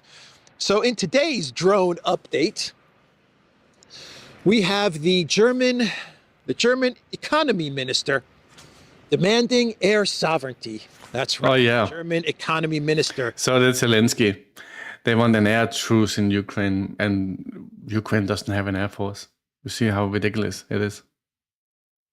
Katerina Reich Katarina Reich. She is demanding that Germany become the leader in manufacturing drones in order to gain drone superiority and drone sovereignty. Yep, the German economy minister said Germany must become a leading location for the development and production of drones. Reich told DPA on Monday, citing the need to uphold the nation's air sovereignty, protect critical infrastructure, and of course, aid Project Ukraine. She also pointed to recent drone sightings in several European nations that were blamed on Russia and said that the event... Yeah, but this event turned out not to be like dangerous. So why do they need all this military spending? Right? Events of the last few days made the need for Germany's own drone army unmistakably clear. Germany must mobilize all available resources to achieve rapid scaling of production and continuous technological development, she added, stating that Europe's security will be decided in German factories. Europe's security will be decided in German factories. I don't want Europe's security decided in German factories. No, thank you. No, thank you. But yeah, let's pour all of Germany's resources into manufacturing drones. 73-year-old retirement age. Yep. No money for pensions. But all the resources into the MIC so Germany can get air sovereignty and become the military power, the military leader in drones. That is according to the economy minister. So this has been your daily drone update, brought to you by the Alex Christoforou channel. All right. Now move on into a clown world, a couple of clown worlds. So Ursula, she's about to undergo, I believe on Thursday, we're going to have 2 no confidence votes. Yeah, there's a vote of no confidence, and she's obviously going to pass. And she said this was something Russia did, and it was a gift for Russia. They just blame everything on Russia. For Ursula, one from the left of the EU Parliament, one from the right of the EU Parliament. They're very upset with Ursula's stance with Gaza, basically that she has done nothing. The European Union has done nothing to help the True. That is true. The people in Palestine to stop the genocide or to try and lift the blockade or anything. She hasn't done anything when it comes to Gaza, the European Union. So the left is calling a no confidence vote because of that. The right is calling a no confidence vote because of Ursula's missing text messages when it comes to the whole negotiating of the jabs with Pfizer, when she negotiated the jabs, and the text messages with Burla that have disappeared, and also the text messages with her negotiations with South America, with Mercosur, that deal, the text messages that she doesn't want to disclose with that as well. Well, they disappear. So the text messages with Burla, those have disappeared, and the text messages with Mercosur, those are disappearing messages. So 2 different cases.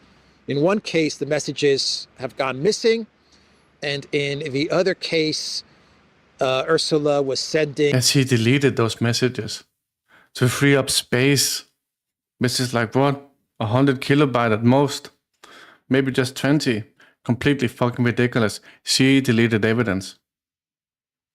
And she was involved in that Pfizer scandal as well. Automatically disappearing messages anyway, whatever. They're upset with Ursula's lack of transparency. So she's going to most likely come out of the confidence votes. She'll be okay and she'll remain as the commissioner. But yesterday she gave a speech and she talked about Putin's statements at Valdai, and she said that now more than ever, the EU needs to be unified behind Ursula's leadership, behind her leadership, because she claims that Putin is trying to break up the European Union. And she said that everyone needed to listen to Putin's statements at Valdai because Putin was actually blaming the European Union for provoking the conflict in Ukraine, or playing a role in the conflict and the escalation in Ukraine. And look at what happened in Sochi just last week, where Putin gave his annual Valdai Club speech. We should listen very carefully to his words. Svenkia, did you realize that America uses 300,000 every year to analyze Putin? He put the blame on Europe for his continued war of aggression in Ukraine. He crowed about what he coined as the cracks of the edifice of Europe and the shaken unity within our union. He's not hiding his contempt for our union and the foundation it is built Yes. on. And he is not hiding his glee and support for all of his obedient friends in Europe who are doing his work for him. This is the oldest trick in the book. No. Sow division, spread disinformation, create a scapegoat, all to turn Europeans against each other, to try to lower our guard while we fight each other, to weaken our resolve and our resilience. This is a trap, and we simply cannot fail for it. So she said that in her speech. But anyway, the clown world is Ursula. She was speaking about AI first at another event. And how is Europe gonna do anything regarding AI, dude? They don't have anything. They don't have chips. They don't have energy. And AI first is the European Union's initiative, another initiative, a fund, a plan where the EU is going to pour a lot of money in creating AI first centers, right? AI first centers for doctors, for medicine, for various other things, all across Europe, right? This is her AI first initiative, and well, I'll just play the video because as she was talking about this, people in the audience were unimpressed. They were unimpressed, and there was one person clapping as she announced Europe's AI first initiative, followed by a creepy laugh from Ursula. So let me play you the video, and then we'll move on to our next and final clown world. Next week, we are presenting an Apply AI strategy. It is based on a simple yet transformative principle, and that is AI first. It's Ukraine first. It's war first. This is worth an applaud. I heard the one and only person there.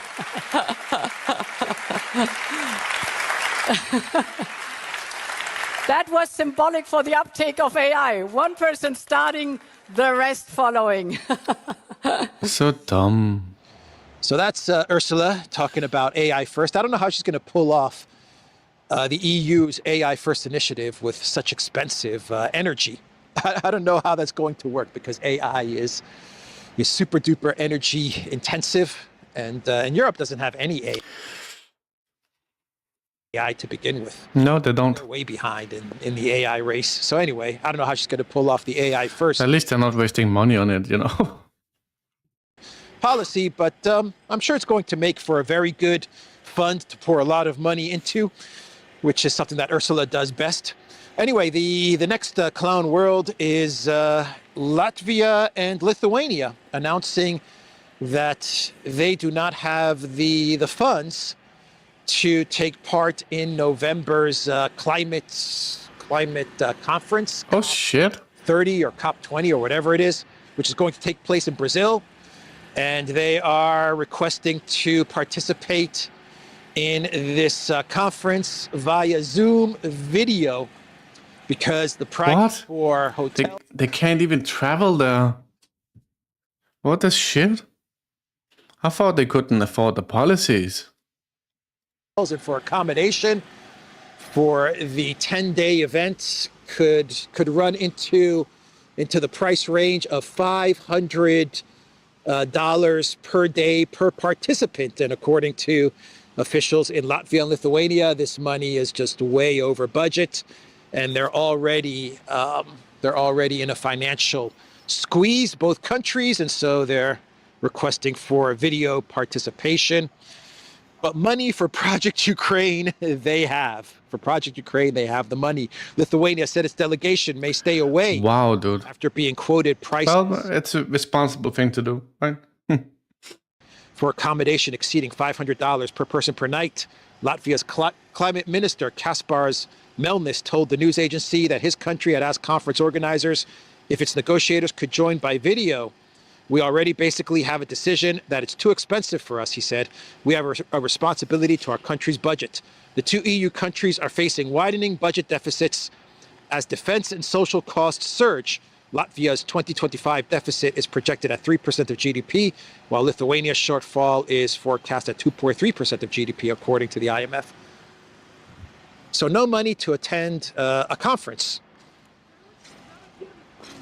but billions for weapons and for war and for Project Ukraine. That is the video, everybody. The Duran.locals.com. Good one. I want to check this video out about BRICS, okay? 4 critical BRICS news ignored by Western media. Think BRICS.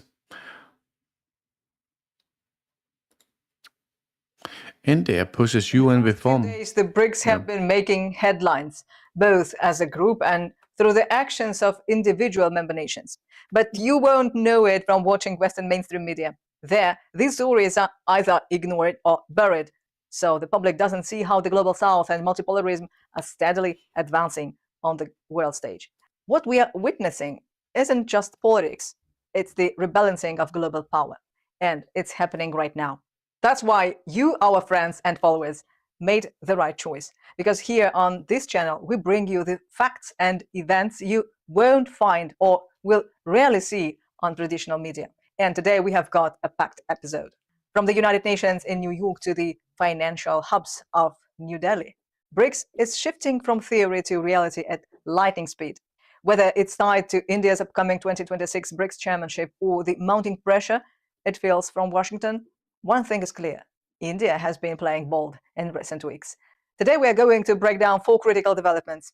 First, we will explore the BRICS diplomatic push at the United Nations General Assembly, where India's External Affairs Minister called for comprehensive reform to make global institutions more representative of today's world.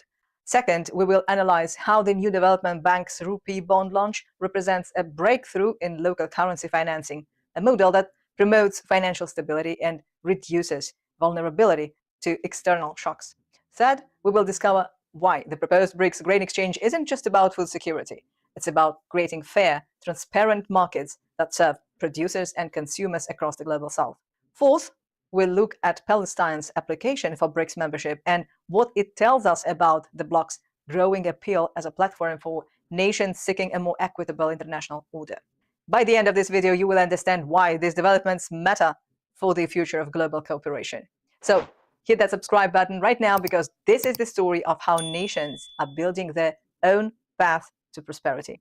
Let's dive in. Here is what happened this week at the United Nations General Assembly. India's External Affairs Minister Dr. Jaishankar convened BRICS foreign ministers on the sidelines of the 80th United Nations General Assembly session. His message was crystal clear. BRICS stands as a strong voice for constructive change when multilateralism is under stress. But here is what matters most. Jaishankar demanded a complete overhaul of the United Nations Security Council. Why? Because the current system was designed in 1945 to preserve Anglo-American dominance. The global south has virtually no voice in Earth's most powerful decision-making body. India, Brazil, and South Africa met separately, reaffirming their commitment to transforming the United Nations Security Council. This isn't about attacking anyone. It's about making global governance reflect today's reality, not 1945 power structures. Jaishankar also warned about rising protectionism.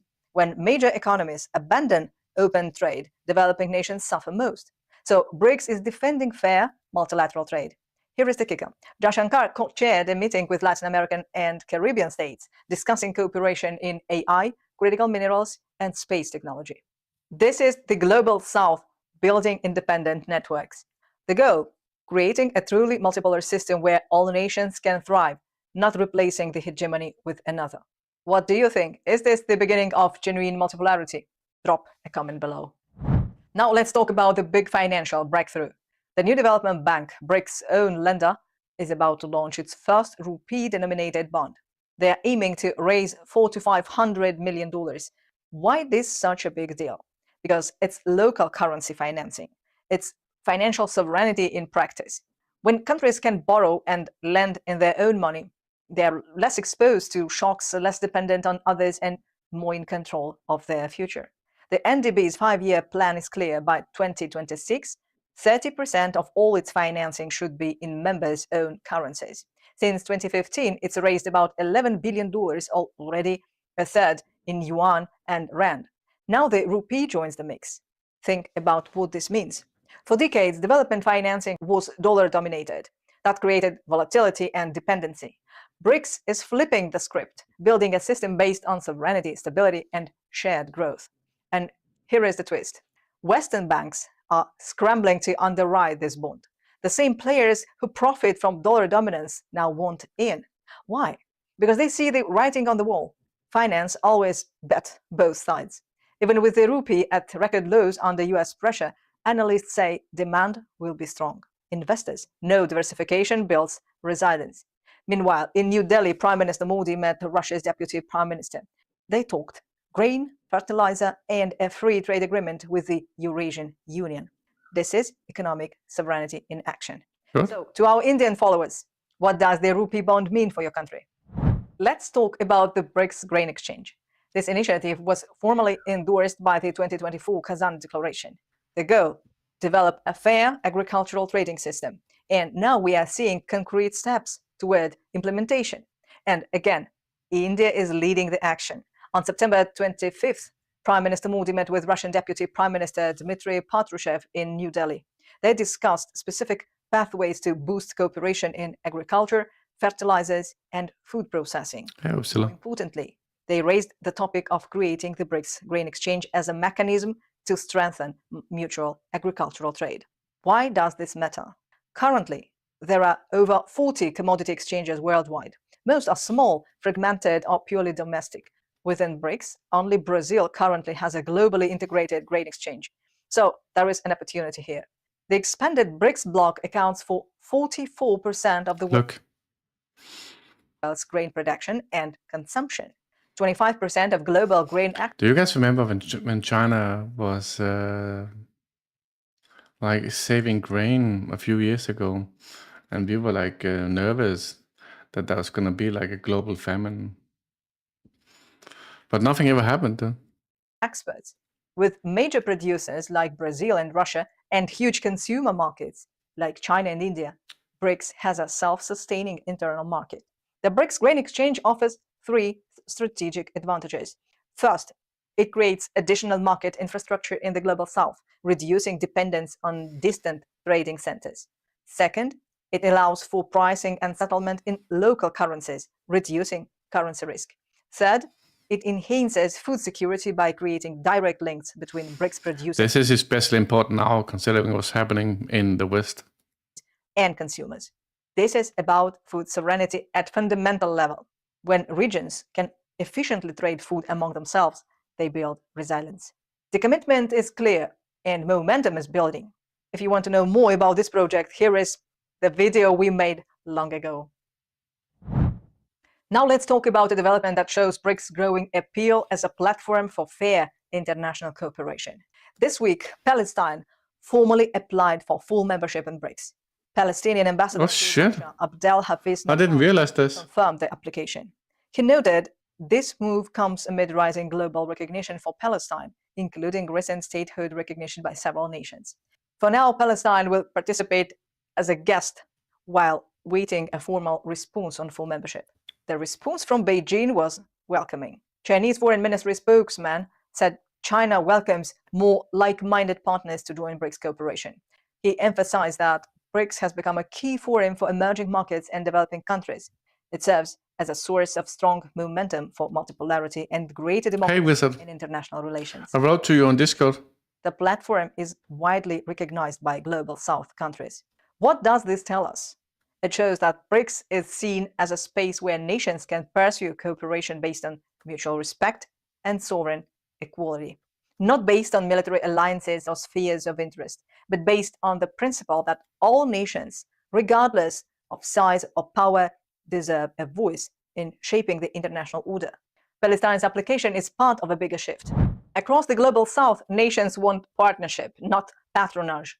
They want sovereignty, development, and cooperation on their own terms. And BRICS, now spanning 4 continents, is emerging as that platform. This isn't anti-anyone. It's pro-sovereignty, pro-development, pro-cooperation. A multipolar world where power is shared and prosperity is built together. So what do you think? Does Palestine's move mark a turning point? And could the grain exchange really weaken Western control over food systems? Tell me in the comments. History is moving fast. Financial sovereignty, food sovereignty, political reform. Momentum is building nation by nation. Subscribe, share, and stay tuned. That's something I just want to check, okay? Give me a moment. Soldiers from the 164th Brigade.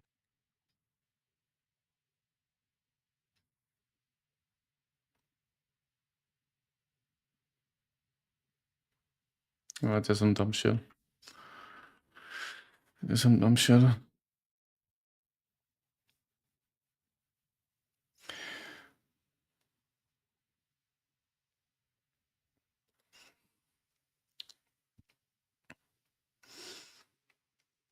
I'm just checking what we can watch, but we could just go to Telegram, honestly.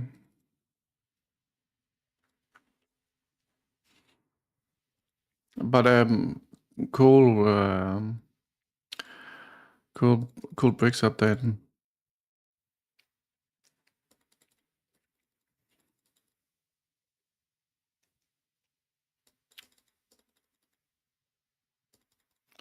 I'm just checking the latest before we go to Telegram.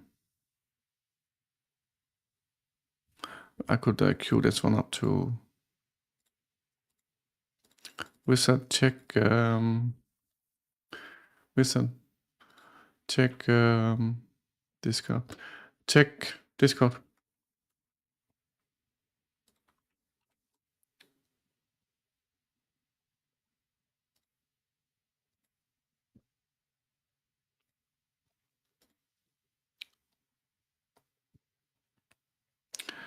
All right. This is from Brian Balatic. US policymakers lay out strategic sequencing, written by Marathon Initiative's neocon think tank, tied directly to the current Trump administration and US Navy Intelligence Reserve officer. It makes it clear the US must commit to a division of labor. As the US Secretary of War, Pete Hegseth, already stated in February 2025, among both European and Indo-Pacific allies, and use strategic sequencing to defeat in detail the multipolar world rather than fight it all at the same time. This includes eliminating Iran in the short term, destroying Russian energy and industrial power over the next 2 to 3 years. That's why Ukraine is hitting these refineries, which the Trump admin is now openly preparing the ground for, and eventually turning the entire attention of US resources towards China. This also includes building up Europe to at least keep Russia tied down, not defeated, which Hegseth already told Europe they had to do in February. It also implies the destruction or toppling of other governments around the globe that either are or could be potential partners of Russia-China, like Venezuela, Nepal, Indonesia, and far beyond, done through NED-engineered color revolutions. Russia and China have categorically failed to aid partners in defending against enabled by US uncontested monopoly over information space and social media worldwide. Reading this blueprint, it is clear Trump simply lied to the American public and is not only continuing neocon continuity of agenda, but vastly accelerating it. And I 100% agree, okay? This is the Czech election winner. Ukraine's, will you support the Ukraine's accession to the EU, to the EU and NATO? But you are not prepared for EU. We have to end the war first. They're not prepared, but let's wait and see what happens, all right? The US deploys Black Hawks over Portland.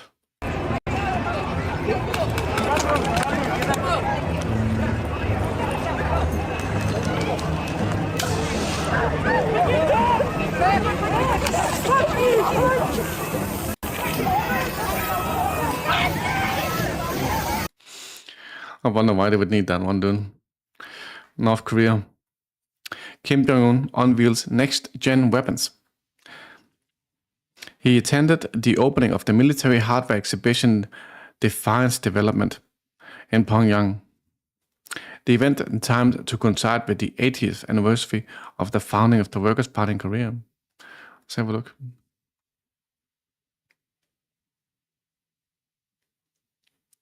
Cool.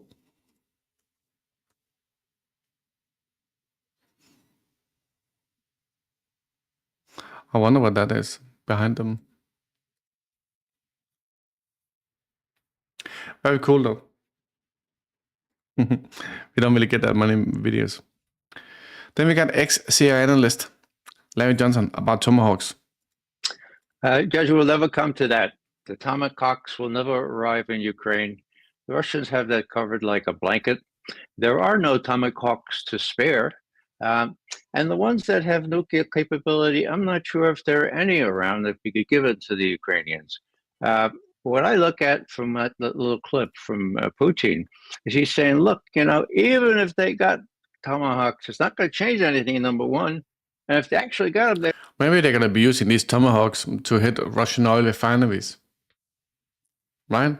Which is essentially in that think tank report. they don't have any people to man them. Now, then he says, look, we had HIMARS, we had all that stuff. Did that change anything? No, it didn't change anything. What else? Well, attackers and all that kind of stuff. Well, they could be saturated, but it's not going to change anything. Then he says, oh, well, he's asked, will this damage our relationship? He said, oh, there's no other answer but to say yes. But he includes, yeah, we were seeing some light at the end of the tunnel. This would, subjunctive mood, damage our relationship. Now, they're counting on the president not approving this, despite Kellogg and everyone else. Lavrov said that 2 days prior to what Putin said yesterday. And of course, Kellogg has spoken 2 days before that. It's kind of a red herring. There are no troops to man them. The United States is not going to. We're going to have to wait and see. Never say never. We got Larry Johnson. That was Ray McGovern. I thought Larry Johnson was there, but he didn't speak. But we got Larry Johnson here. Yeah, when you look at actual ground forces, if you could take all of the U.S., if the U.S. could take rather up all of its Army and Marine Corps battalions, regiments, and combine it with all that Britain has, which is about, I think, 30,000, and the French and the Germans, they would still be not even half the size of what is the current active Russian army. So who are we kidding?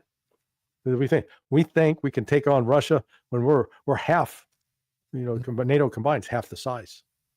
And now they can say, well, we can add up all the NATO troops and we got 1.3 million. Yeah, that's an ugly patchwork quilt there, baby. 100%, dude. Remember, they're saying that France and Britain have like hundreds of thousands of troops. That's a lie. They don't. What do you know about the attempted coup d'etat in Georgia?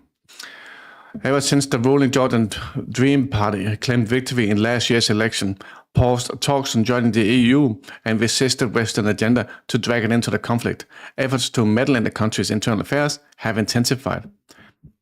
The Georgian Dream Party publicly said they got told by the West to go to war with Russia. The opposition protest that took place on October the 4th, the same day as Georgia's local election, which Georgian Dream won with majorities in every municipality, are in case in point. Even as the vote count continued, a stage was set up at Liberty Square in downtown Tbilisi, near the parliament, for a planned gathering, whose organizers openly spoke of the peaceful overthrow of the Georgian Dream rule. One of the organizers told the media, We are taking power in our own hands. We will be the sole masters of our country. The Prime Minister warned of the hardest response to any unlawful acts. Despite the warnings, protesters completely blocked traffic in Tbilisi's central Rustaveli Avenue and Freedom Square and proceeded to storm the presidential residence, breaking through iron barriers. Special forces used pepper spray and water cannons to disperse protesters from the square near the presidential palace. Mobs pepper sprayed public broadcasters, immediate camera crew. Clashes in Tbilisi left 6 protesters and 21 police injured. It's a peaceful protest, remember. 5 opposition figures have been arrested in Tbilisi for calling to overthrow state power after protesters broke through barriers at the presidential residence during post-election rallies. Surely there should be some accountability for this. Mutaz Sedolova, former prosecutor general, Lasha Beretze, former deputy chief of the general staff, Parata Manjigalitse, leader of the Akmeshil Strategy Party. It is hardly a surprise that pro-Western President Maia Sandu of Moldova, whose September 28 parliamentary elections were a scripted EU takeover with the opposition silence and ballots stuffed, rushed to applaud the opposition antics, posting on X that Moldova is by your side. What do the Georgian authorities say? Opposition members from the United Nations Movement Party or former Georgian President Mikhail Saakashvili attempted to stage a Maidan in Georgia for the 5th time. Kobekidze held the EU ambassador responsible for the unrest in Tbilisi, accusing him of supporting an attempt to overthrow the constitutional order. You know what? Some people from abroad have expressed direct support for the attempt to overthrow the constitutional order, including the EU representative. Given this fact, the EU ambassador to Georgia bears a special responsibility. The Georgian Interior Minister has launched an investigation into the events in Tbilisi under Article 317, which includes assault on a police officer, calls for violent change of the constitutional order of Georgia, or overthrow of the government. I hope there's gonna be some fucking accountability there, man. That would be great. Like fucking decades in prisons for these people. Glenn Deason from Norway. Britain is now openly attacking Russia. At some point, Russia will respond and there will be no escalation control. The only certainty is that London will scream unprovoked aggression. Britain already aids Kiev with some deep strikes into Russia, and so does the US. This has been known for years. Maybe even a fucking decade. Israel wants to train ChatGPT to be more pro-Israel. In a new $6 million contract, a US firm, Clock Tower X, will generate and deploy content across platforms, help game algorithms, plus manage AI frameworks to make them more friendly to the cause. And remember, they bought, these same people also bought like, what's it called, Activision or something. It's all fuckboys. Norwegians are ready to shoot down Russian planes, but only if permitted. What, don't you have sovereignty? What do you mean? In the coming days, Norwegian F-35s will arrive in Poland, which according to the minister are ready to shoot down drones and planes that violate NATO countries' airspace, but only if such an order is given. By whom? The US. We got Miss Russia 2025. Okay? 22-year-old medical student from Moscow. Expected to represent Russia in Miss Universe 2025. Мисс Россия 2025 становится Анастасия Венза! Вот она! Новая! They all look the same though. Наша новая королева! Новая звезда, новая гордость нашей страны. Дорогие друзья, аплодисменты бурные, не смолкающие. Прямо сейчас я попрошу Валентину передать символ королевской власти новой королеве красоты. Итак, салют в честь победительницы! Мисс 2025! Вот она, твоя минута. Okay, compare that to the West. Here's another independent Georgia media organization. I showed you a video like this yesterday, okay? I hope it's not the same. It's not the same. You ready? So we're going to slow it down a bit. Project 64. Explanatory media platform from Georgia. Covering Georgia protests and more.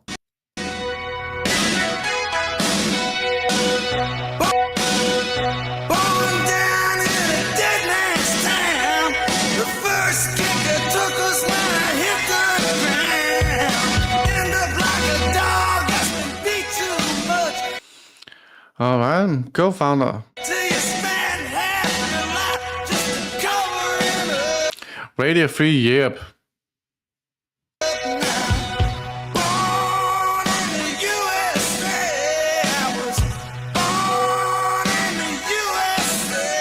What is he doing there, Svinkir? Finally during the Cold War, initially funded covertly by the CIA.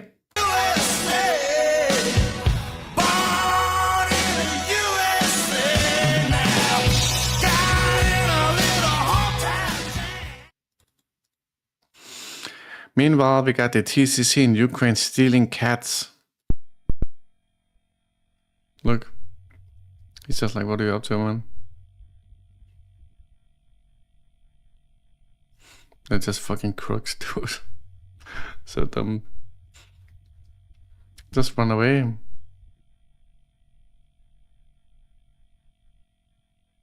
Look, he's hurrying, dude. No one can see him.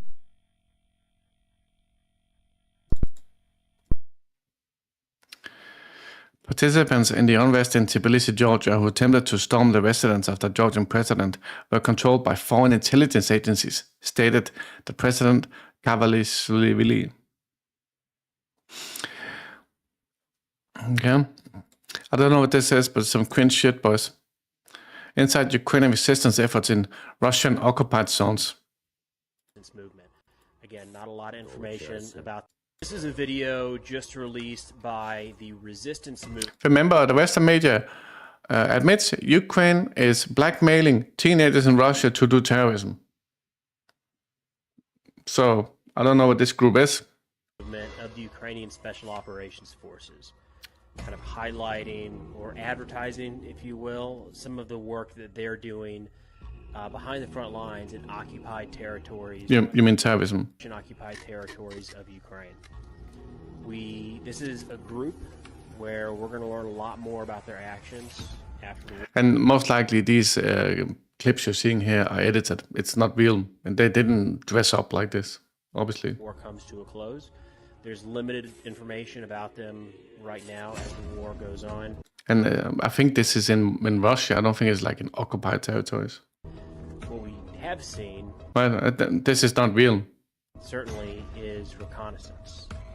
Assets like this could be anybody, man, woman, child, civilians across the board, taking pictures of Russian troop locations, airfields.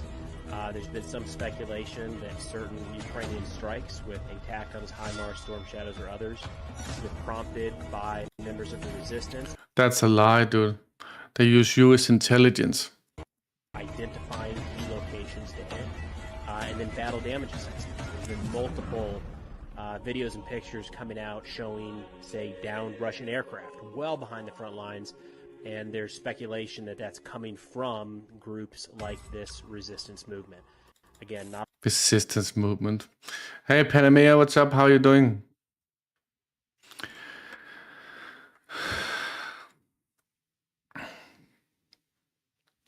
France calls on the West to prepare for immediate entry into action. The French Land Forces commander said that Western countries must be ready for a possible entry into combat operations in the near future. In response to the Russian-Belarusian exercise, West 2025, the European Union is sending approximately 5,000 troops to Romania and Bulgaria to participate in the large-scale NATO exercises Darkity and Fall. The exercises will last from October the 20th to November 13th and will involve 10 countries from the alliance. All right, dude. Salutny. admitted that mass desertion in the armed forces of Ukraine. In the article, Zelensky directly noted the situation has changed in favor of Russia thanks to drones and new tactics. But an even more destructive factor is desertion on a massive scale. According to him, the combat morale of Ukrainian soldiers is steadily declining due to heavy losses on the front, lack of rotations, indifference of commanders who consider soldiers second class. I guess that's what you get when you forcefully mobilize and radicalize your entire fucking country. I'll be right back.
Wizard, did you check Discord?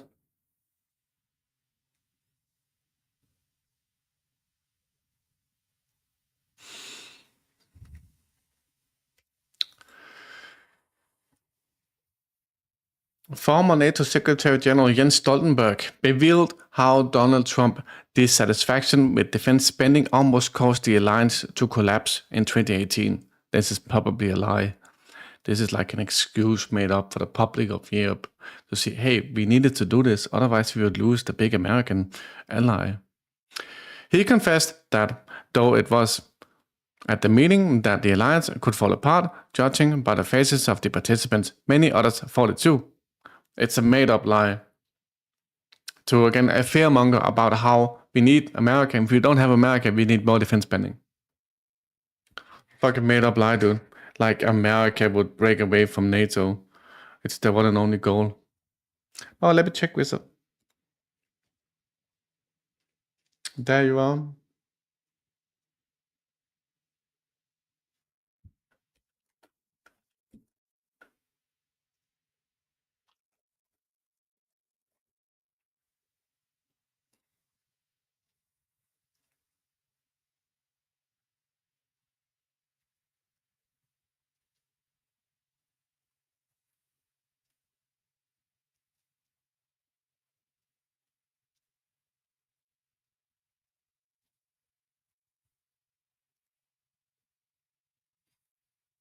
Okay.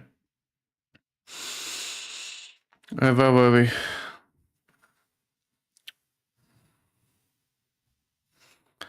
Fuck this one.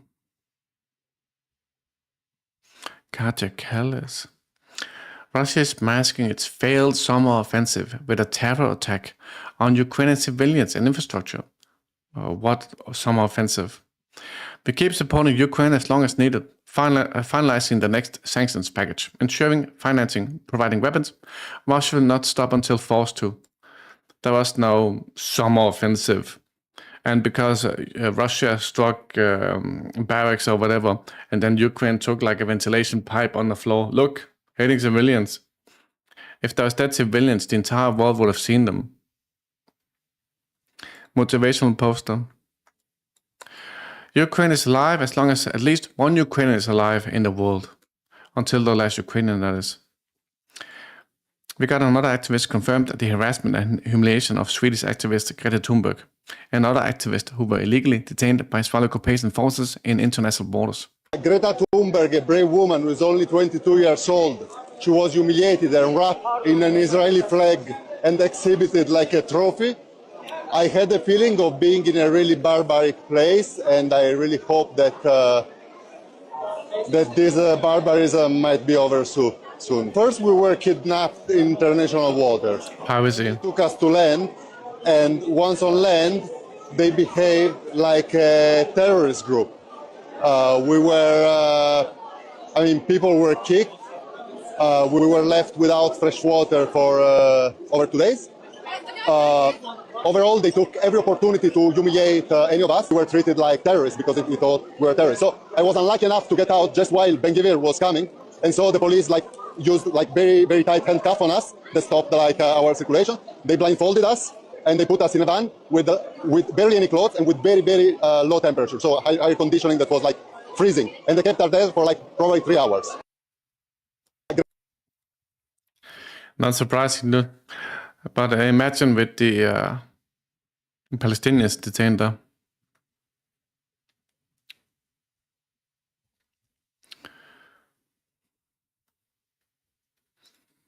A weapons cache found near Tbilisi linked to a planned attack on the presidential palace. A terrorist attack and storming of the president's palace were planned during the unrest in Tbilisi on Saturday. Sibirsk did nothing about this, dude.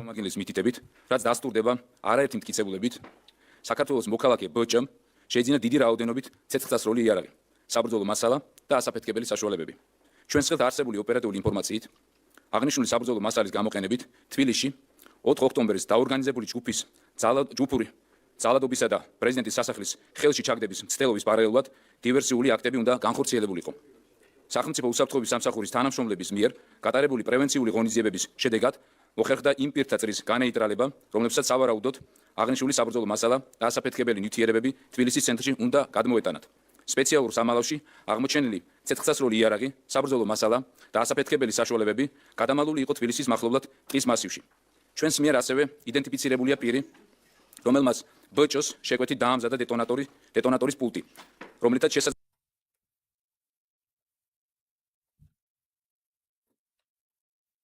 to 6.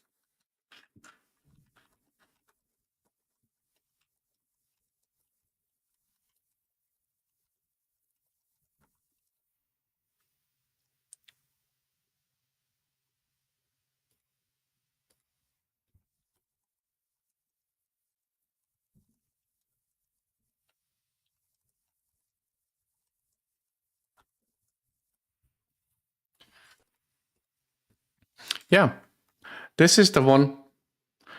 In Lvov, the missile fragment turned out to be a piece of old ventilation. Thank you, Katja Kallas, dude.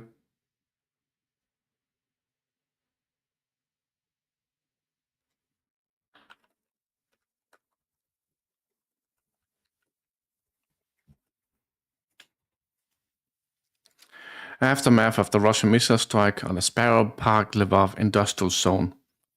Reportedly involved in military production and logistics. Is that supposed to be a civilian area, dude?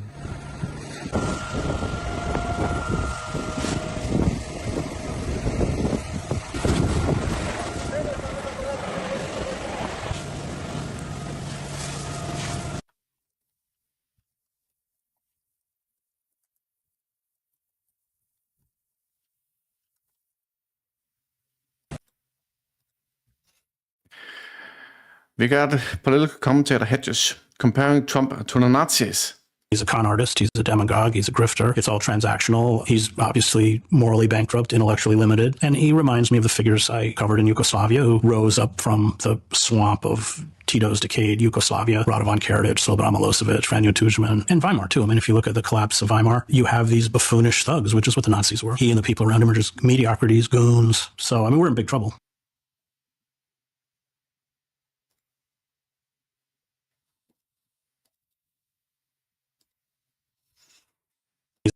Good one.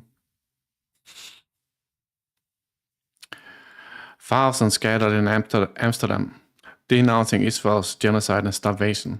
Wake up, won't you listen to the people? Wake up from the mountain of the lies. No love you've been upon through every sequel. Wake up, wake up, wake up, wake up, wake up. Call your brother, call your mother. Wake up under. We're gonna take this one again then, okay?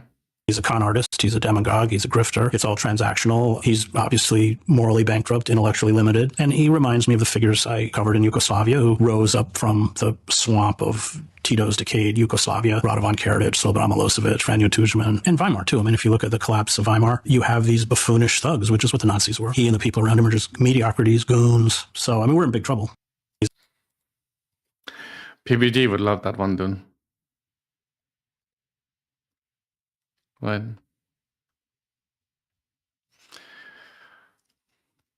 In Iran, a film crew was shooting a mocking scene with a stuntman playing the mocker, when suddenly a passing white car, thinking the mocking was real, ran over the stuntman with his car to help the victim. Iranians got each other's back.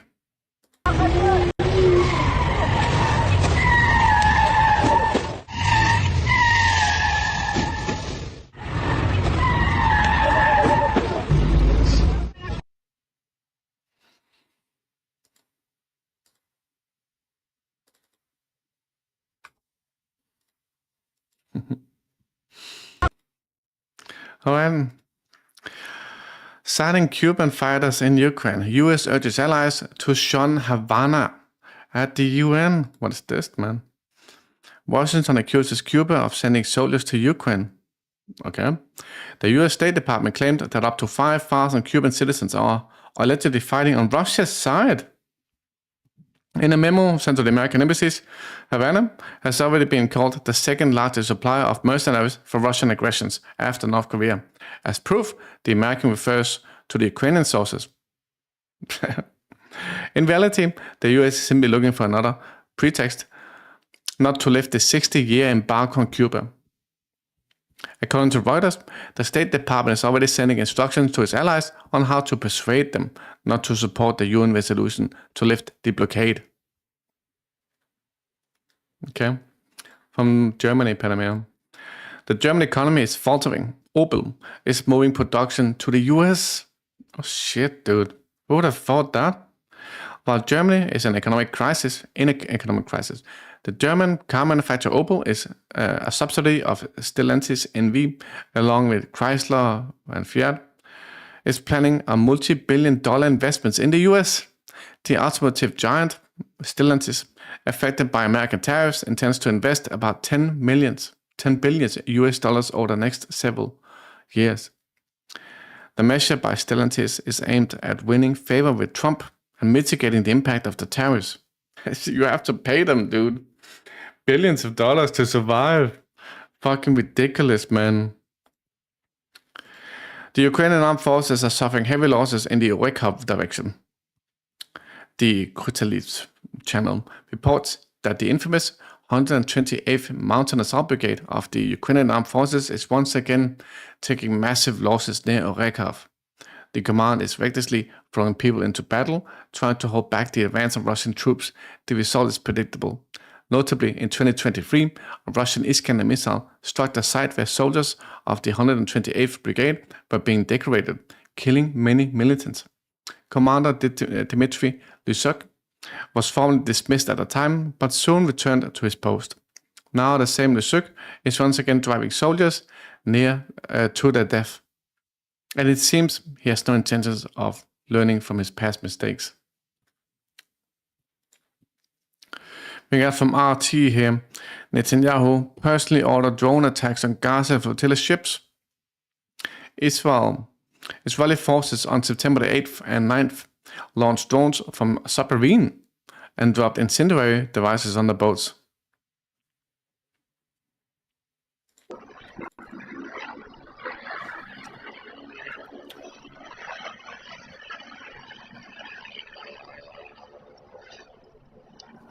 When I saw this video, I'm not sure it's the same video, but one of them fucking looks like a flare, dude.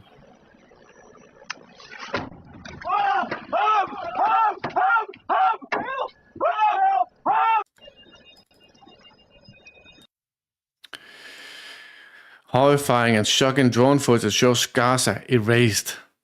Not a war, a liquidation. 23 months of Western-funded bombs turning living people into dust. They say they were targeting terrorists, but the footage shows the truth. Hey, nice day. What's up, man? How are you doing?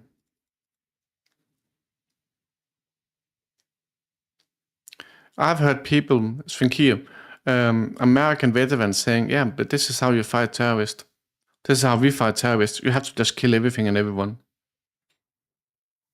That's what they said, Svinkir. We all know what is happening here, man. No one can fucking excuse this. We got an Israeli soldier posted footage of himself opening fire at Palestinians, destroyed homes in Gaza.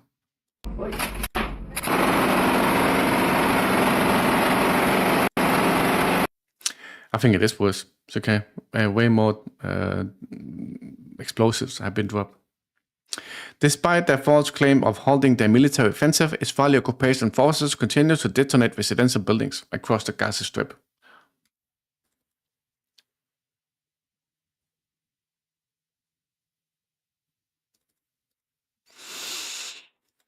And then we got activists that broke into the Scottish officers of security firm Securitas, a company we all heard of, right?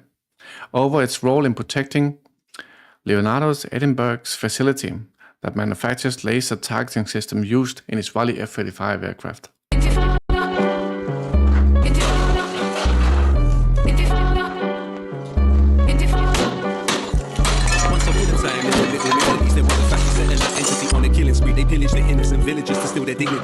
Smashing the windows just seemed like it would catch attention, as compared to doing like real damage. It's simple, there's literal miseries that will to industry. In case you're wondering, the place is full of slaves from little Italy to Greece and the streets of the Philippines. They know the name, even Algeria felt the guillotine, cause ignorant idiots sit and wish to bring them to their knees. When it's like that, they even kill children wearing white flags. Right, man, clear the only choice is the fight. No, we are not scared. No, you cannot kill us for Christmas. These are just officers. Don't they have like production in here? Maybe it is just an office. A moment of silence for DJ Khaled. It's clear the counterculture is forming. They seek to harm it. I bet they fear this verse and the words that the people chanted. More than the songs charted from people to see for artists. This is more than just a song, isn't people aching to be free, this is more than faces on TV, isn't when we shut down your factories and shut down the universities. Your politics is too cordial, it's intifada if your genocide's the new normal. Once upon a time across the cities of the west, millions were stressed to see civilians oppressed, but millions invested in these industries of death. They tried to talk with the politics. It's just an office. The Netherlands say no to arms for Ukraine. Crowds of people took to the street of Amsterdam to protest giving arms to Ukraine. Good. You would imagine that these people have more sense than the other protesters.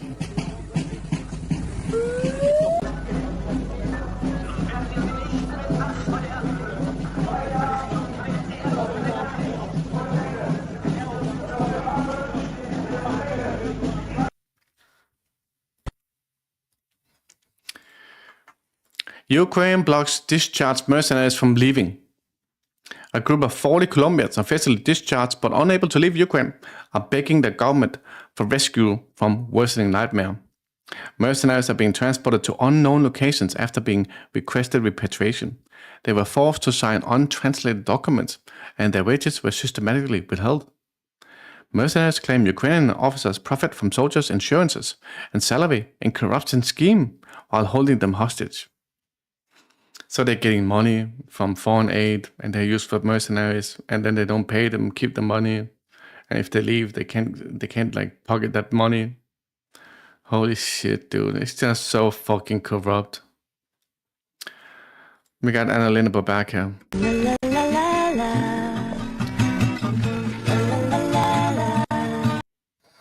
The rest is a farce, dude. We got Marco Rubio on the fact that the Gaza Strip will not be governed by Israel or Hamas. But Netanyahu just said it would be. Israel has no interest in governing Gaza. They want to Israel said they would be. They will control Gaza. turn it over to somebody, No, they won't. Govern it that will not build tunnels and sponsor terrorism and come across the line and kidnap, rape, and murder Israelis. Oh, bullshit. China opened the tallest bridge in the world, the Huaiyang Grand Canyon Bridge in Guangzhou. It was built in less than 4 years. 625 meters.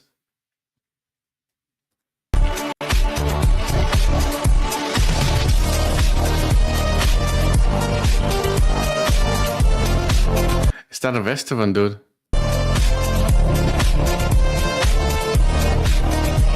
Damn.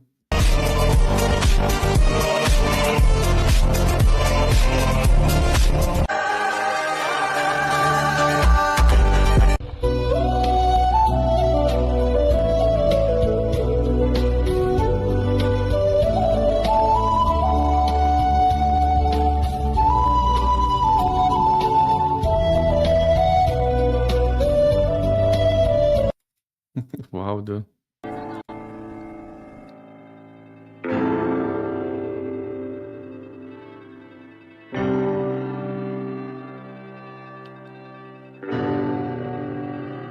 Well, here we are passing under the bridge, just about. And now you can really get a feel for the height in the other direction, now looking from below rather than from above. China. Of course it's China, dude. The world's biggest bridge.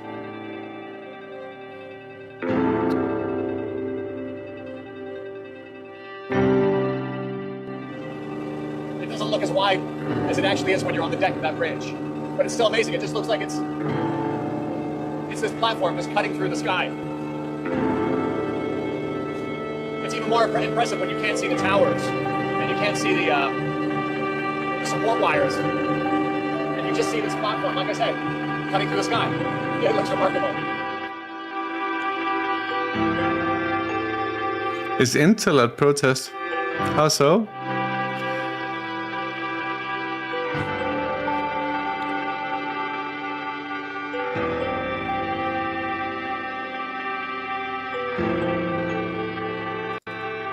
That's pretty insane, dude.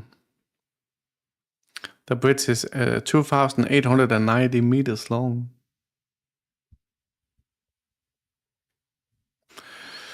Spaniards are targeting pro-Israeli brands after global summit flotilla detainees confirmed that the Israeli soldiers brought products funding their army, including Coca-Cola, McDonald's, and consumed them in front of flotilla members, while mocking boycotts campaigns.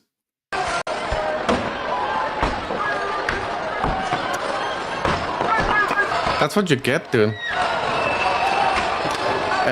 Kai for the closed some locations. I forgot where it was though.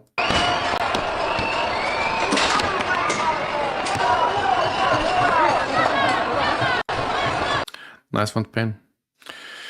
On October 4th, Israel carried out deadly attacks on Gaza, killing 70 Palestinians, the majority of them children, just hours after statements about a possible ceasefire. You talked about this, Subsilla.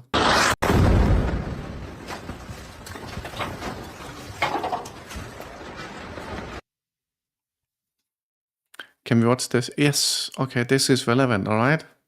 This is from Lebanon. And it's from Eva Bartlett. I think it's about the election in Syria, where Radlib said there was a dictator. In 2014, I was in Lebanon during the Syrian presidential election.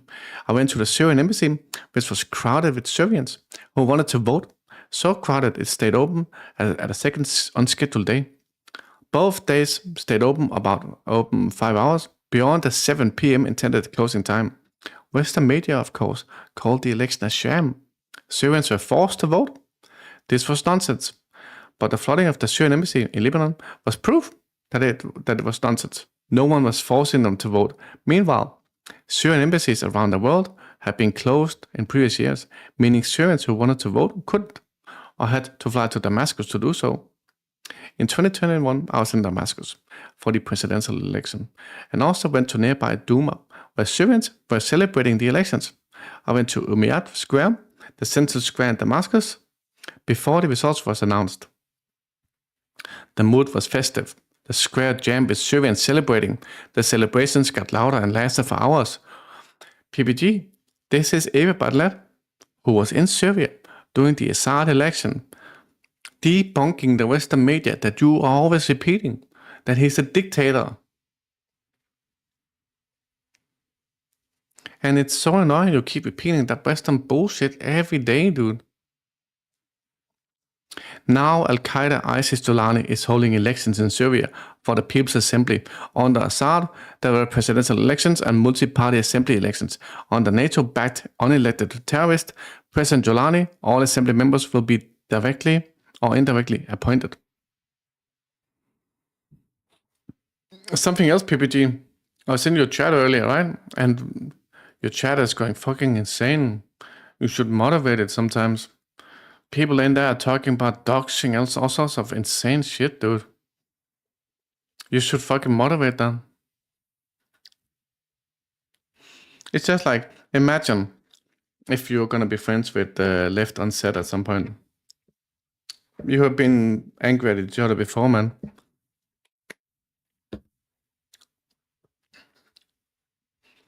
Just delete the messages. Tell them to stop, dude.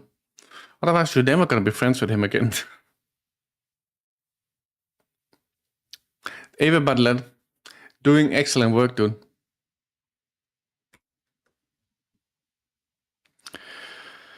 What is this? Ah, it's about the Tomahawks.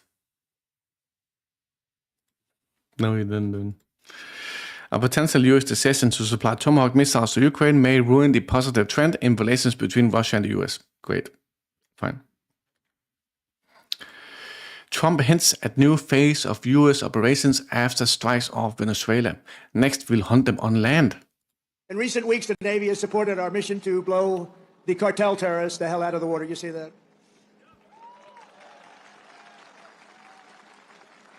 And you know, there are no boats in the water anymore. You can't find any. We have a Yeah, there was more than 200. There was almost 300, wasn't it? hard time finding them. But you know, it's a pretty tough thing we've been doing, but you have to think of it this way. Every one of those boats is responsible for the death of 25,000 American people. None of these boats are reaching America, dude. And the destruction of families. So when you think of it that way, what we're doing is actually an act of kindness. But we did another one last night. Now we just can't find any. You know, it's the old story. We're so good at it that there are no boats. In fact, even fishing boats, nobody wants to go into the water anymore. Sorry to tell you that. But it's we're stopping drugs coming into America, if that's okay. We're stopping drugs at a level that nobody's ever seen before. Last year, we lost, I believe, 300,000 people. And that's not talking about the destruction to families. Every one of us knows families that have been destroyed because the son, daughter, even mothers and fathers are destroyed by the fentanyl pouring in and drugs pouring in. Well, they're not coming in by sea anymore, so now we'll have to start looking about the land because... So I guess he solved the fentanyl crisis, didn't he? They'll be forced to go by land. And let me tell you right now, that's not going to work out well for them either. Did he solve it, dude?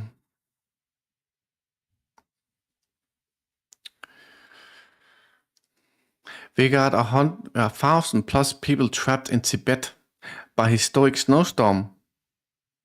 And I saw a video, I think they're still trapped there.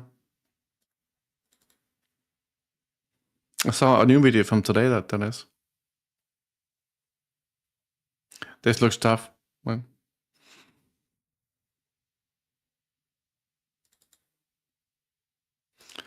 probably freezing. Zelensky's office monopolizes army drone supplies.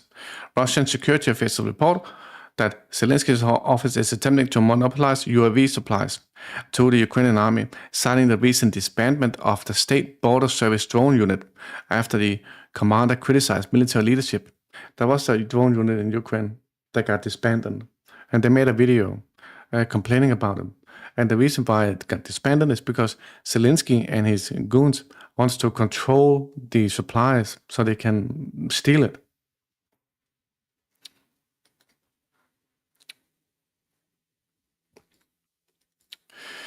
Draft age men arm up to resist Ukraine's draft squads. Shit. Men of conscription age in Odessa are arming themselves with knives and blades to fight off being dragged to the front lines. If they are draft dodgers, they're also starting to carry something in their pockets. Basically, most of them already have a bit of a fight with them, and they're all armed now. Shit, dude. Good. Tensions flare up in US Portland.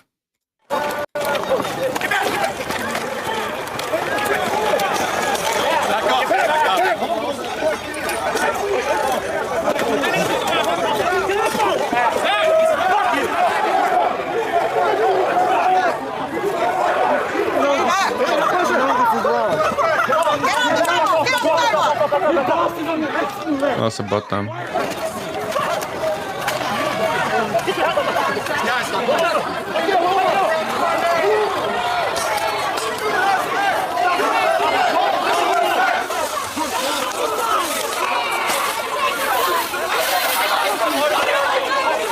I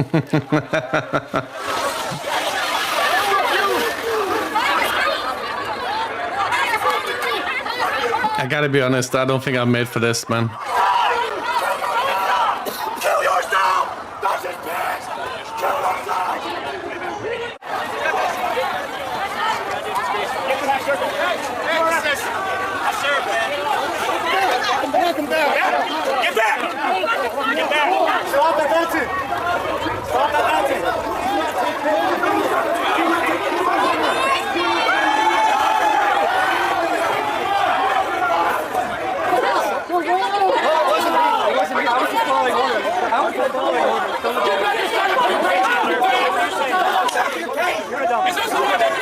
I can't imagine PPG doing this either, man. Only too old. That's the same video. Ukrainian prisoner of war reveals price of dodging battlefront meat grinder. If you don't want to be sent to the front line, you pay your commander out of your own pocket, and he makes sure you don't be sent there. He claimed that he surrendered because of horrific losses on the battlefield and rampant corruption among unit commanders. Ukrainian troops who refused to fight were beaten, and in some cases executed. I've heard of people being hanged, burned, buried alive for not wanting to fight. He also claimed that the Ukrainian artillery shelled several homes with civilians inside in a village in the Donetsk People's Republic. Of course, though.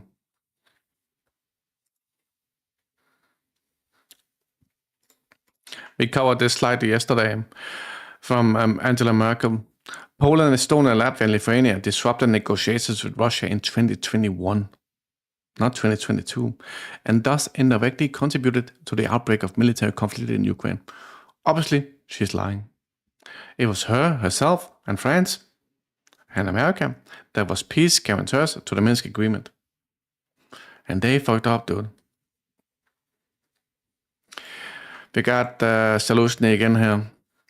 Acknowledged that the Ukrainians failed to utilize the full potential of the American HIMARS due to the lack of intelligence data from the West. He means from America. Due to the absence and delays in the exchange with Western allies of specialized information from space, it was not possible to use the full potential of HIMARS systems. As it turns out, it is space capabilities that gives critical importance for targeting, navigation, and communication. Yep, true. So that means whenever they were using HIMARS against civilians, that was the US. The newest Russian 5th generation fighter, Sukhoi 75, spotted on the airfield. It has either already made or is being prepared to make its first flight. This aircraft is meant to complement the heavy interceptor Sukhoi 57. It will be an inexpensive single-engine frontline fighter capable of striking ground targets and engaging in air combat with equal opponent. At the same time, the declared cost of the aircraft is up to $35 million. It's much less than even the current built 4+ generation aircraft. Good. It is comparable to the cheapest NATO workhorses of the 4th generation F-16, F-18 and the Swedish Gripen.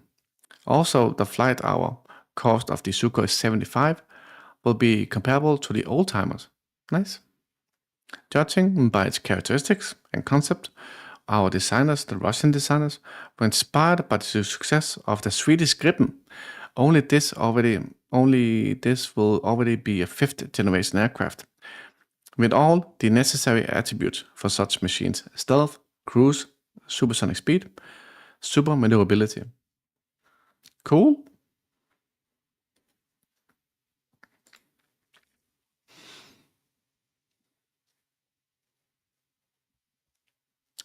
Russia condemned the US strike on international borders near Venezuela. Coming from Blah. Good. The Ukrainians are admitting that the Patriot no longer saves from Russian missiles as it ever did. Air Force Representative Yuri Ignat stated that it has become more difficult for the armed forces of Ukraine to shoot down maneuvering targets, and the Patriot systems operating in automatic mode is not always able to accurately calculate the interception points. And the Financial Times corroborated this story as well. But I don't think it ever worked, though. Then we got Trump here about Putin's proposal to extend the New START treaty. President Putin offered to keep limits on nuclear arms for 1 more year to then hopefully negotiate a new treaty. Would you like to do that? Sounds like a good idea. Good idea. Yep. And here is that group. This is that Ukrainian drone unit who was disbanded because Zelensky wants control of them, of these supplies. Merkel says Poland and the Baltic states are responsible for Putin's war in Ukraine. Definitely not her or Europe. Blackmail and lawfare against rivals. Is Zelensky prepping for a second term? Zelensky's office is quietly plotting for the next election, making sure his rivals are left in the dust.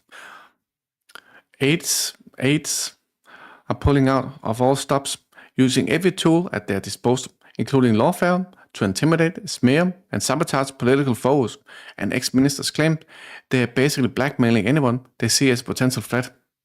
Back in September, the expired leader of Ukraine's regime said he was ready not to go to the second term because it's not my goal, but critics aren't buying it.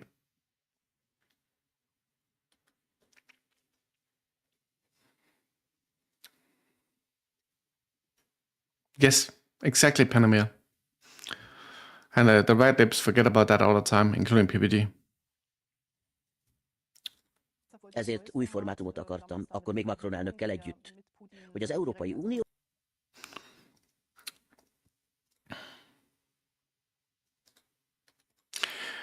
German mass threatens Eurovision boycott over Israel ban. Germany should boycott the Eurovision Song Contest if Israel is not allowed to participate, declared the BlackRock leader. Campaigner Sarah Wilkinson detained at Heathrow after Israeli prison abuse. Another one, boys. A powerful moment from the Turkish league. Players of the Göztepe and Istanbul BB walked onto the pitch, united behind a banner reading Free Palestine.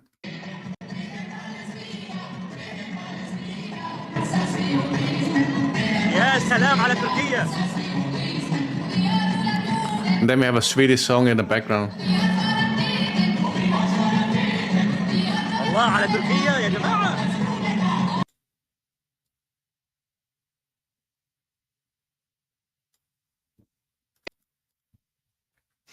This guy, Tunisian captain, talking about Israeli soldiers' invasion of the global Sumut flotilla.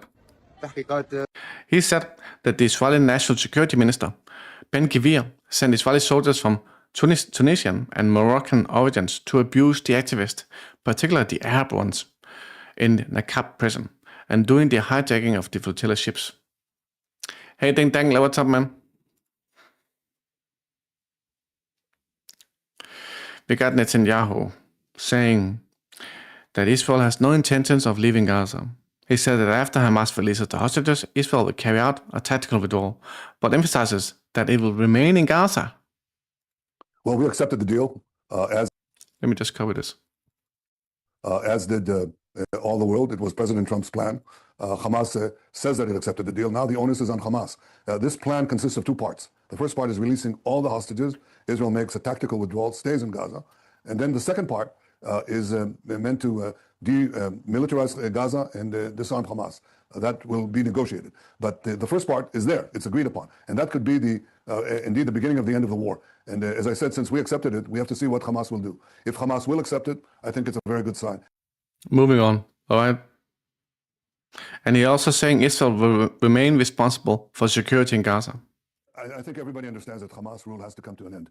All our hostages have to be released. And of course, Hamas cannot come back to running Gaza, tormenting its people with its terror regime, and terrorizing Israel with rockets and missiles. So that has to end. Once that ends, I think what we need is a system of... He looks slightly AI. Israel will have overall security responsibility to prevent terrorist resurgence from Gaza. Doesn't he?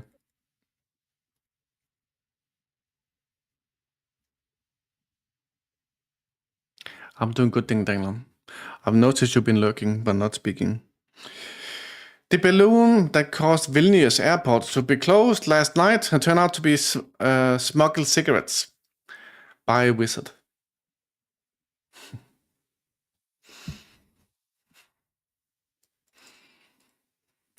We got a pedophile here. Confused how many children he tried to abuse. No, even if you're not with me. How old are the children that you're talking to? Well, I wasn't sure how old she is. She told you straight away how old she was and where she was from. The two that I know about have both been the same. They both told you their ages. There's maybe 2 or 3 children, not more. 2 or 3 children in Yeah, how but long? not more. Recently, only her. No, that's not true. Another one? Yeah. Sorry, I don't. Just Maybe a yesterday. second Just one. yesterday Yeah, you were someone talking to else, another. but not sexually. Someone else was coming up. Was on Not the just chat. coming up, it's you contacting Me these children on that chat app. contacting We're not going to mention children. any children's names, and we're not going to mention any This chat chat apps is today. chat with people. Yeah, but you're contacting these very clearly child Yes, profiles, okay. and then you're talking sexually to them. I promise it won't be happening. You clearly understand. Isn't this illegal, dude? And what you're doing I is wrong. clearly understand. I apologize. I try, and you be sure. That's finding, Daniel. I can assure you it won't be happening now because we are here.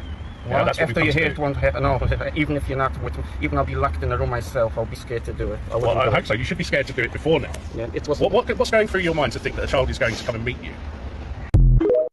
So if it's illegal, why? What's the problem? Arrest him. They should do what Lukashenko said, Svengier. We got Douglas McGregor about Tomahawks. If a Tomahawk missile lands in the outskirts of Moscow or Ryazan or Kazan or any of these places, he's going to be at war with Russia. And that war could rapidly escalate to the nuclear level. And once you hit the nuclear level, you have almost no control. We know that from experience in multiple war games, and everyone loses. Tomahawks can carry nukes, but I'm not sure those being sent to Ukraine can. And I'm not sure which version they're getting and how big range they have. Could be 2,500 kilometers at most. Or maybe in the second one is 1,500 kilometers. Potentially they can reach all over Moscow, Russia, sorry. Estonia criticized the German Chancellor Angela Merkel's remarks about the Baltic states being to blame for the start of the conflict in Ukraine. Thus, the chairman of the Foreign Affairs Committee of the Estonian Parliament, Marko Mihkelson, called the statement in an interview with the Hungarian portal Partisan an outraged act that does not embellish him. Period as Chancellor. Okay. It's not me, it's you.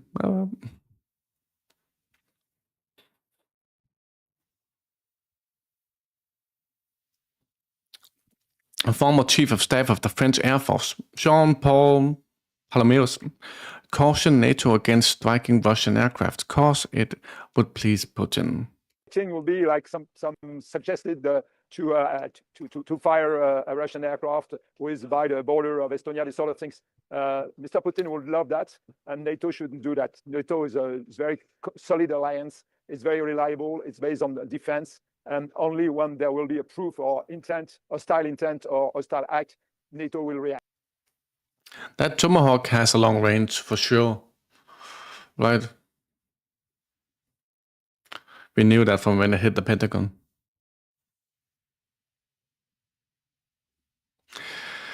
Tbilisi mayor from Georgia stated that he does not care all about the opinions of the European Union. The European Union doesn't interest me at all. For me, the most important thing is His Majesty, the people of Georgia.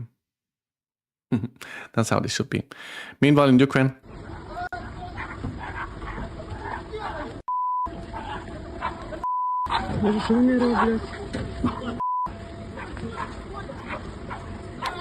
they gotta steal the dog as well, dude. Я все знімаю.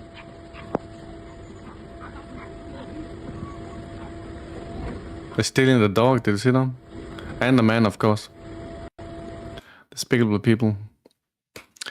Ukraine asked for flexibility in spending 140 billion euros Russian asset loan. In other words, can we buy like a house somewhere?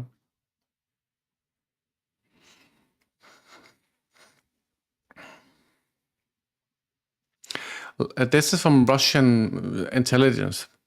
London is preparing a new provocation against Moscow. Russians fighting for the Ukrainian armed forces have reportedly arrived in Britain, where they are being trained to attack a civilian vessel in the European port.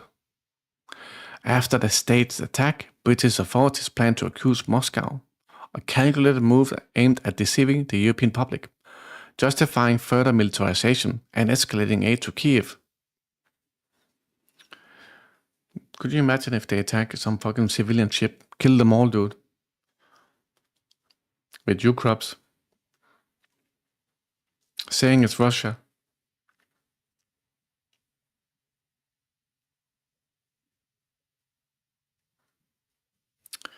Okay, let's see what happens.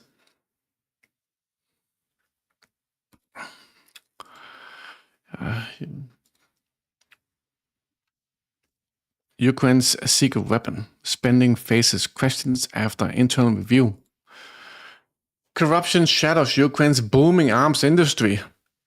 Ukraine claims success in building a domestic arms industry, now allegedly producing 60% of its own weapons, from drones to artillery. But auditors found systematic overpayments, secret contracts, and missing equipment, all hidden under wartime secrecy. Dozens of contracts went to higher bidders, wasting at least $129 million.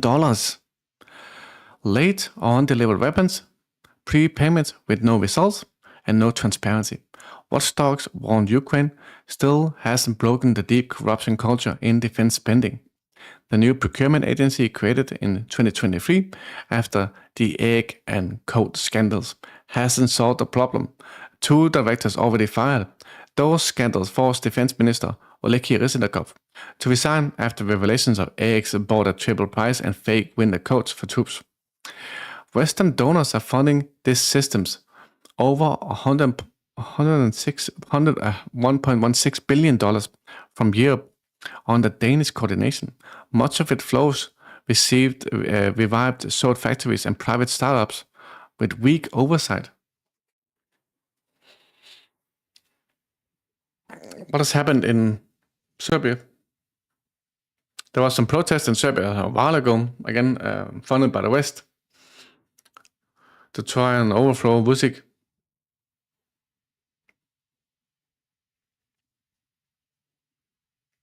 But I haven't seen anything recently. That was a while ago. Greta Thunberg. Leaders, so-called leaders who are supposed to represent me, who continue to fuel a genocide, death and destruction, they do not represent me. And this is a last resort that this mission has to exist. This is actually a good speech, right? Going after the European leaders. It's a shame. It is a shame. And I could talk for a very, very long time about our mistreatment and abuses in our imprisonment, trust me, but that is not the story. What happened here was that Israel, while continuing to worsen and escalate their genocide and mass destruction with genocidal intent, attempting to erase an entire population, an entire nation in front of our very eyes, they once again violated international law by preventing humanitarian aid from getting into Gaza while people are being starved. And we want to also emphasize that we do not only need humanitarian aid to enter Gaza, we need an end to the siege, we need an end to the occupation and the oppression. This action was challenging our extremely violent business as usual that is preventing these war crimes from happening. And that is what this story is about. We cannot take our eyes away from Gaza, from all the places of the world that are suffering, living on the forefronts of this business as usual systems. Congo, Sudan, Afghanistan, Gaza, and many, many more. What we are doing is the bare minimum. This genocide and other genocides are being enabled and fueled by our own governments, our institutions, our media and companies. It is our responsibility to end that complicity. And I also... No, not heroes. No, we are doing the bare minimum. What we are doing is not in any way, no one has to come. Yes, you got a good point. Palestinian people. What we are doing is hearing and acting upon their calls for people all over the world to take action and end our complicity, to use our privileges, our platforms to take a stance against this that is in every way unjustifiable. Yeah, that was really good. I haven't seen anything recently, Ding Dangler, but I know the Western NGOs have been operating in Serbia, just like they did in Indonesia, Nepal, Thailand, Georgia, Moldova, Romania, to get their way. And that also happened in Serbia.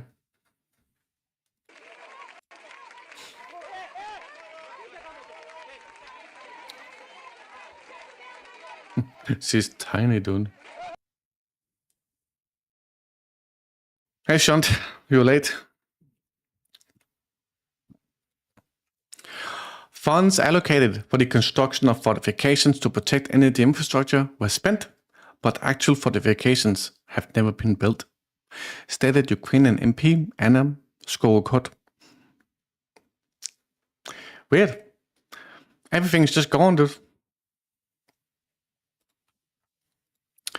The Israeli lobby, ADL, claims that anti-Semitism has become a normal part of life for American Jews in the US. Oh, I see, Shant. I see. Russia has said it will help China pass the United States in nuclear power capacity, which could shift the balance in global energy. According to Reuters, Rosatom chief Alexei Lubarev told Russian state television that Russia is already supporting China's nuclear build-out. China has ambitious plans for the development of atomic energy. The task has been set to catch up and surpass the US in installed capacity, which means reaching a capacity of more than 100 gigawatts. Russia has excellent nuclear tech and nuclear power tech, you know.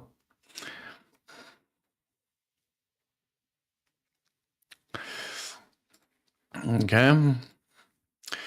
Israel's foreign ministry has allocated 545 million shekels, that's $145, for 2025 under Project 545, aimed at strengthening pro-Israel messaging through AI systems and US social media platforms.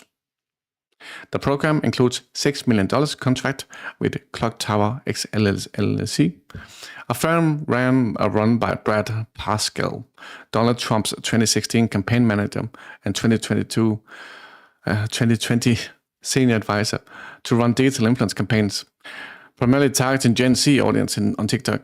We covered this already, okay? We covered this yesterday. Zelensky promises Western sponsors of a new war, new strikes on Russia, okay?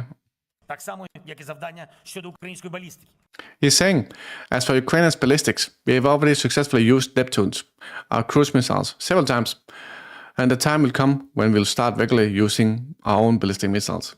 When have you used those, man? You haven't done shit. Ukrainian sources reveal that Ukrainian special services actively use international waters to launch UAVs at Russian oil refineries. All operations are prepared jointly with British intelligence, which allows the main intelligence directorate, the SBU, to smuggle explosives and UAVs into European and Asian countries, and then carry out launches targeting oil refineries on Russian territory, reporting a range of 2,000 kilometers. The next stage will involve attacks on oil refineries in Siberia and the Far East, while the enemy has no means to detect the launch points. In other words, illegal.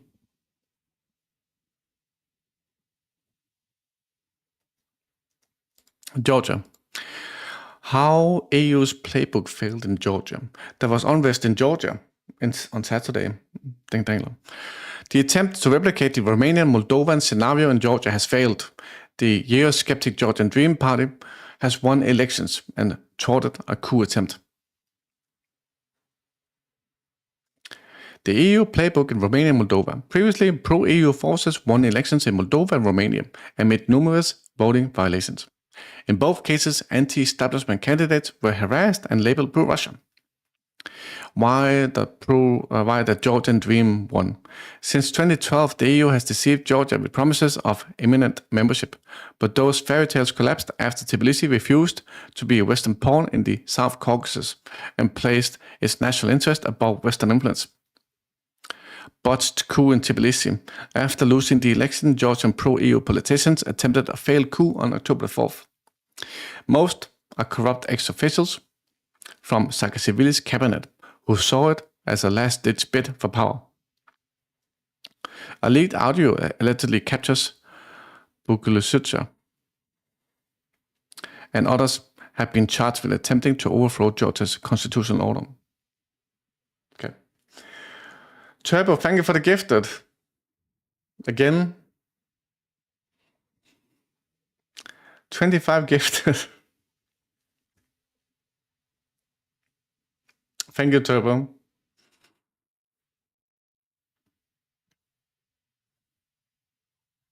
Cosmic got one. Good. Shunt got one. Smackis got one.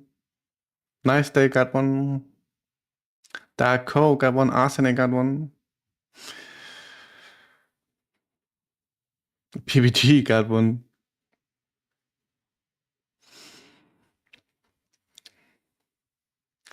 Thank you, Taiwan.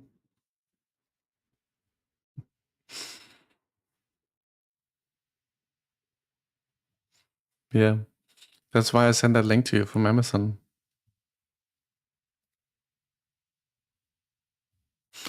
Russia's Typhoon-class nuclear submarine. Footage has appeared showing one of Russia's Project 941 Akula strategic submarine at sea.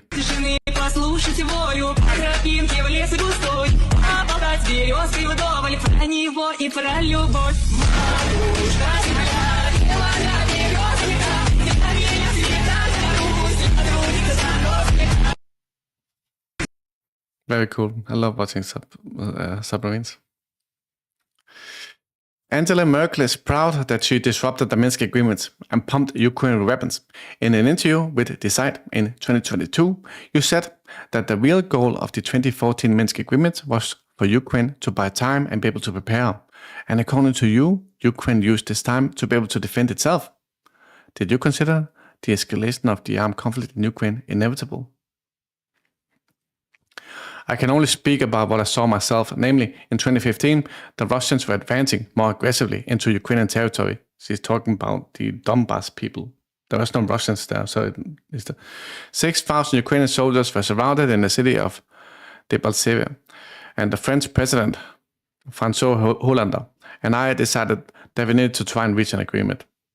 That is how the so-called Minsk agreement came about. It eased the situation between 2015 and 2021. Ukraine was able to strengthen itself, but at that time, it was already a different country, and it was better able to defend itself against the separatists.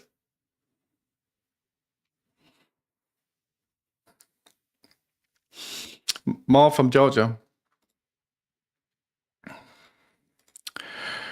Former Georgian President Salome Saakashvili, the French-born ultimate foreign agent, was reportedly preparing to enter the presidential palace in Tbilisi in the event of a successful assault and coup. I don't even think she's in Georgia, but if she is, there should be accountability. The subs keeps going down.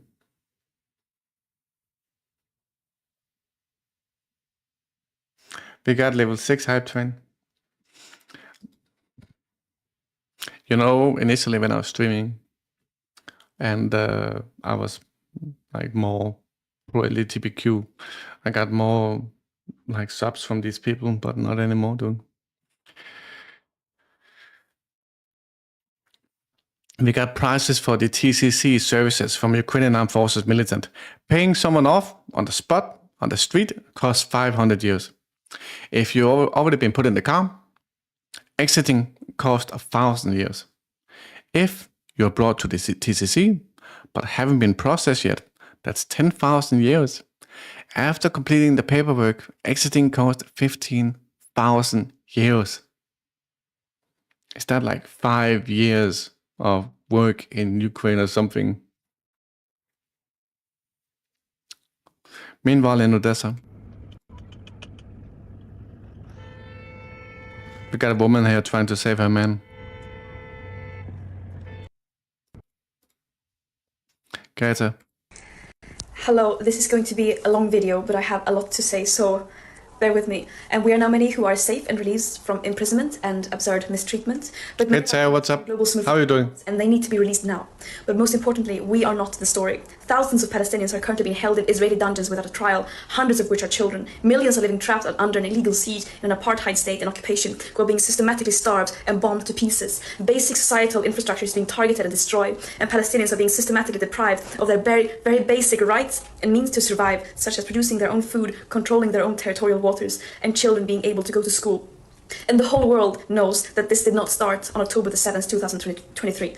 And these Israeli war crimes have happened with impunity and with help and legitimizations from our governments, institutions, and media. And this is the story here that people should be focusing on. Do not let me and other volunteers on the flotilla be a distraction. And the Global Summit Flotilla is about solidarity with Palestinians, international solidarity. And what Israel did was mainly not to illegally abduct us in international waters and abuse us in prison, but it was that it stopped a humanitarian mission and violating international law by preventing humanitarian aid from entering Gaza, a population that are being systematically starved by Israel. And this is a blatant violation of international humanitarian and maritime law. And I also want to make it very clear that our imprisonment by Israel is a direct result of our governments. They keep talking about the importance of upholding human rights and international law and to get aid into Gaza. And then when we do their job... I haven't heard that, I think. But it is illegal, isn't it? Trying to do just that while being completely peaceful and abiding by international law, they fail to ensure our safety. And this mission should not have to exist. It is a last resort when all means fall short and when those in power fail to step up and do the bare minimum. States have a legal obligation to end their complicity in genocide, which the UN Commission now also has confirmed that it is. And this current lack of willingness to do so is a crime against... I remember that. That was a while ago, wasn't it? ...humanity. Hey, Just Ike, what's up? Israel does not have immunity from international law, even though it might seem like it from their genocidal propaganda. No human being is worth more than any other, and that also applies to Israelis. It's absurd that this even has to be said. And just to have it said once again, of course we are not running errands for Hamas, nor are we terrorists. Israel think they can get away with only recycling their old arguments and smear campaigns to justify their atrocities without addressing the evidence of them committing a genocide. But the world sees through their desperate lies. Terrorism is defined as the calculated act of using violence to incite fear in a population for political control. Is that really what this peaceful humanitarian mission carrying food, medicine, baby formula in line with international law was doing? I remember something like that a while ago. One can really ask who the real terrorist is here. And I stand by what I've said and stood for since I became an activist at the age of 13. I will continue to fight for a free world, a world free of all forms of oppression and racism, where we put human and planetary well-being over short-term economic profit and geopolitical control for a few. And that might sound naive, but I would any day choose being seen as naive over having double standards and not doing anything of injustice. And I urge everyone to join the global uprising for justice, freedom and equality, and to apply real pressure on our governments and institutions to fulfill their legal obligations to ensure human rights for everyone. We have truth, morale, international law, justice, love, history, and solidarity of the world, as well as basic fucking common sense on our side.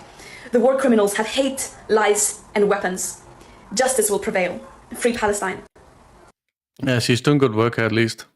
So, compared to those green policies that was destroying the farmers in Europe.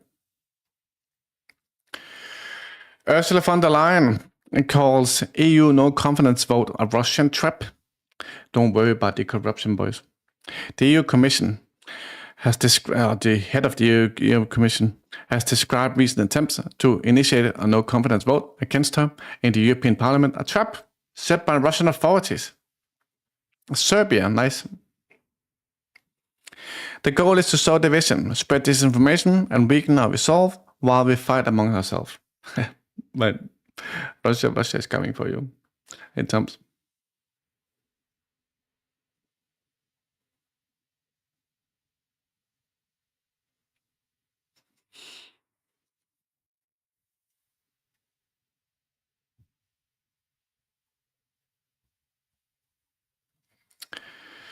We got Mass here saying Russia is the enemy of the political order and the stability of our region.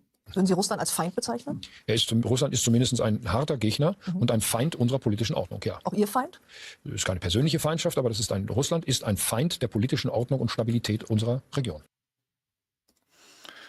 All right, dude. Russia is dangerous.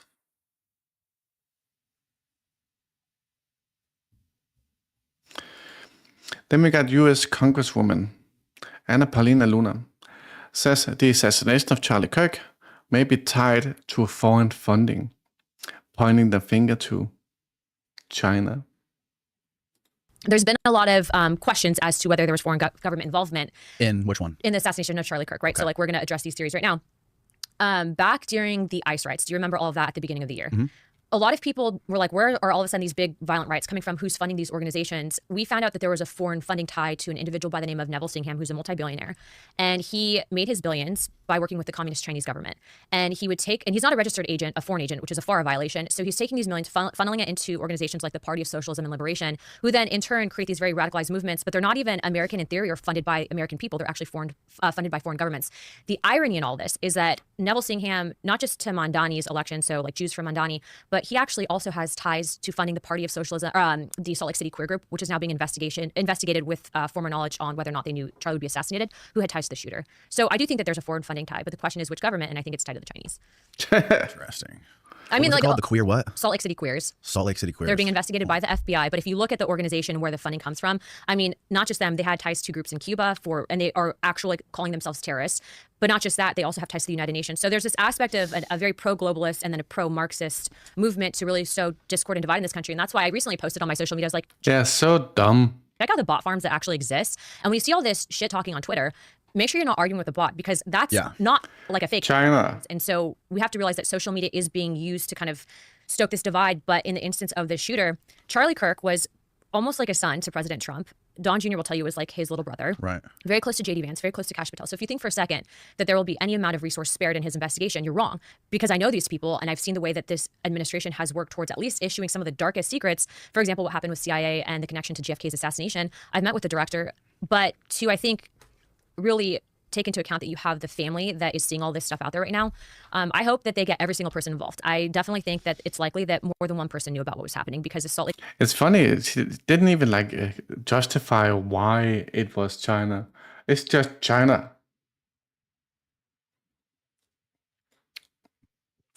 We got Palestinian American legal scholar Noah Erekat discussed the Trump plan in detail during the interview with MSNBC. Warning that it risks legitimizing Israel's ongoing war and deepening Palestinian suffering. Yep, she's right. Let's start with the kind of contours of this peace plan, this 21-point peace plan. How do you evaluate it? How do you see it? Is it problematic? Is it realistic? So I want to acknowledge that it's a very welcome move that we see anything that can actually, cease the bombardment of starving Palestinians, to actually create an influx of much needed humanitarian aid, basic needs, to end a genocide. So that part is quite hopeful. The problem is that in the 20 points, the details of them, if you're actually looking at it closely, what it sets up is a different kind of occupation, a permanent occupation and a tactical siege, one that's even worse than the one that was in place before October 7, 2023. The terms and the stipulations are very vague. There are no timetables for when Israel is to withdraw. There are no borders to where they will withdraw. It basically sets us up in a situation where it's going to be governed by Israel and its allies of how they will stay, where they will place Palestinians, how they will concentrate them, and it's sold to the world as peace. But really what they've done is they've contained Palestinians, and Palestinian self-determination on their own land remains off the table. That part is not talked about, and I think it should be the most obvious thing. That you have Trump and Netanyahu having a oppressor, no Palestinians there, this involves them, no Palestinians involved in developing the text. And so this is, again, another way of continuing the occupation and the deprivation of freedom for Palestinian people. She's 100% right. And that includes the recognition by the European leaders of Palestine. It's all fair to. Okay? You know what? I caught up with most of Telegram. We are behind with only 1 day. So tomorrow, we just got 2 days worth to go through. I said where I'm in the queue. So what I'm going to do now is just check the latest.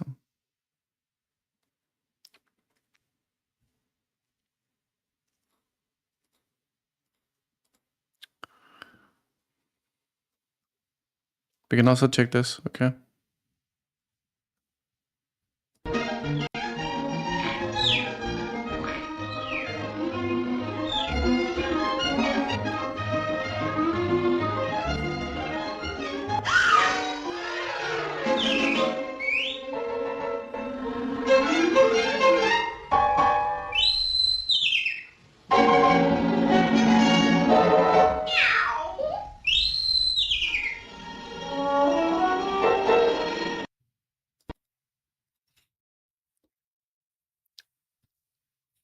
Kiev, 3 years after Russian bombing. FIFA ban Russia now. Gaza, 2 years after Zionist bombing. We can't solve geopolitical problems. A little bottle of water, a little bottle of water, a little bottle of water. A little bottle of water, a little bottle of water, a little bottle of water.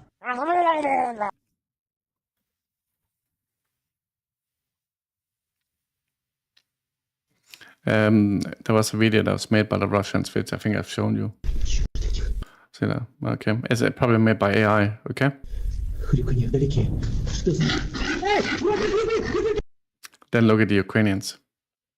No, it's actually us. Just so fucking dumb, dude. Always with the fake bullshit. And when there's a Russian holiday, Ukraine is gonna have another holiday on that same day, but about something else. It's gonna be about Nazism, some bullshit. Always with the shit, dude.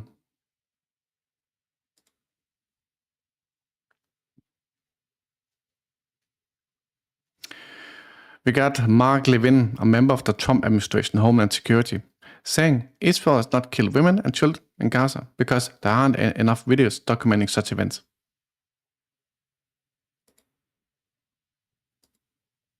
Okay.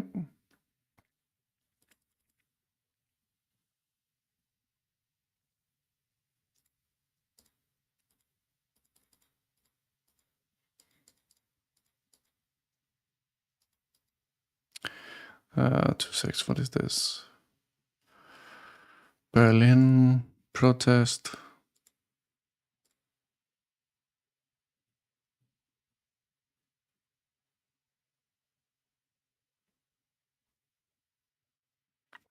Trump, the basic guarantee we provide that Israel will not resume the war later is that we will do our utmost to ensure everyone's commitment. Okay, dude. Trust me, bro.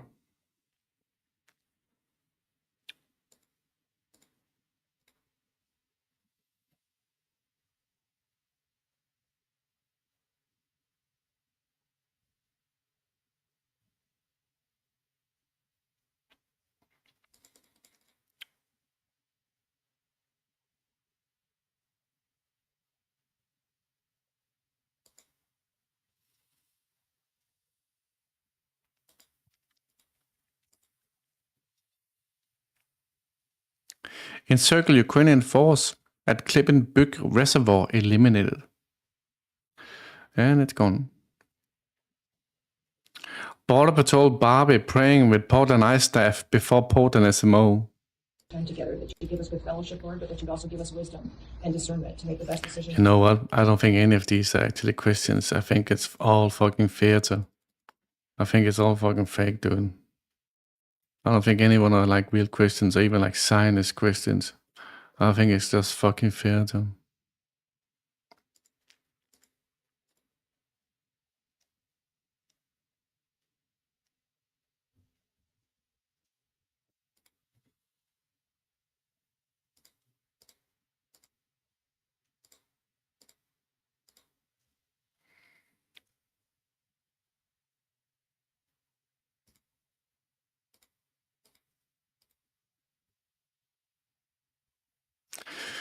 Modi congratulated Putin on his birthday.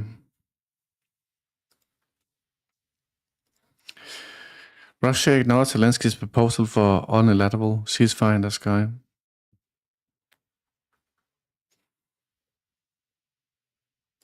Eric Trump. America is saving the whole world. Turkey.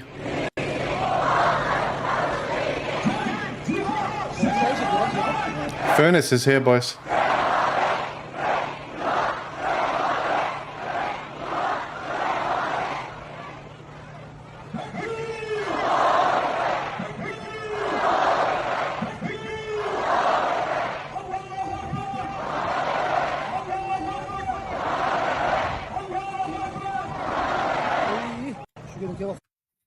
It was the ghost of Kiev, yep. Everyone, thank you for being here. Be well, sleep well. Thank you for the subs. I'll see you tomorrow. Wednesday tomorrow. Right.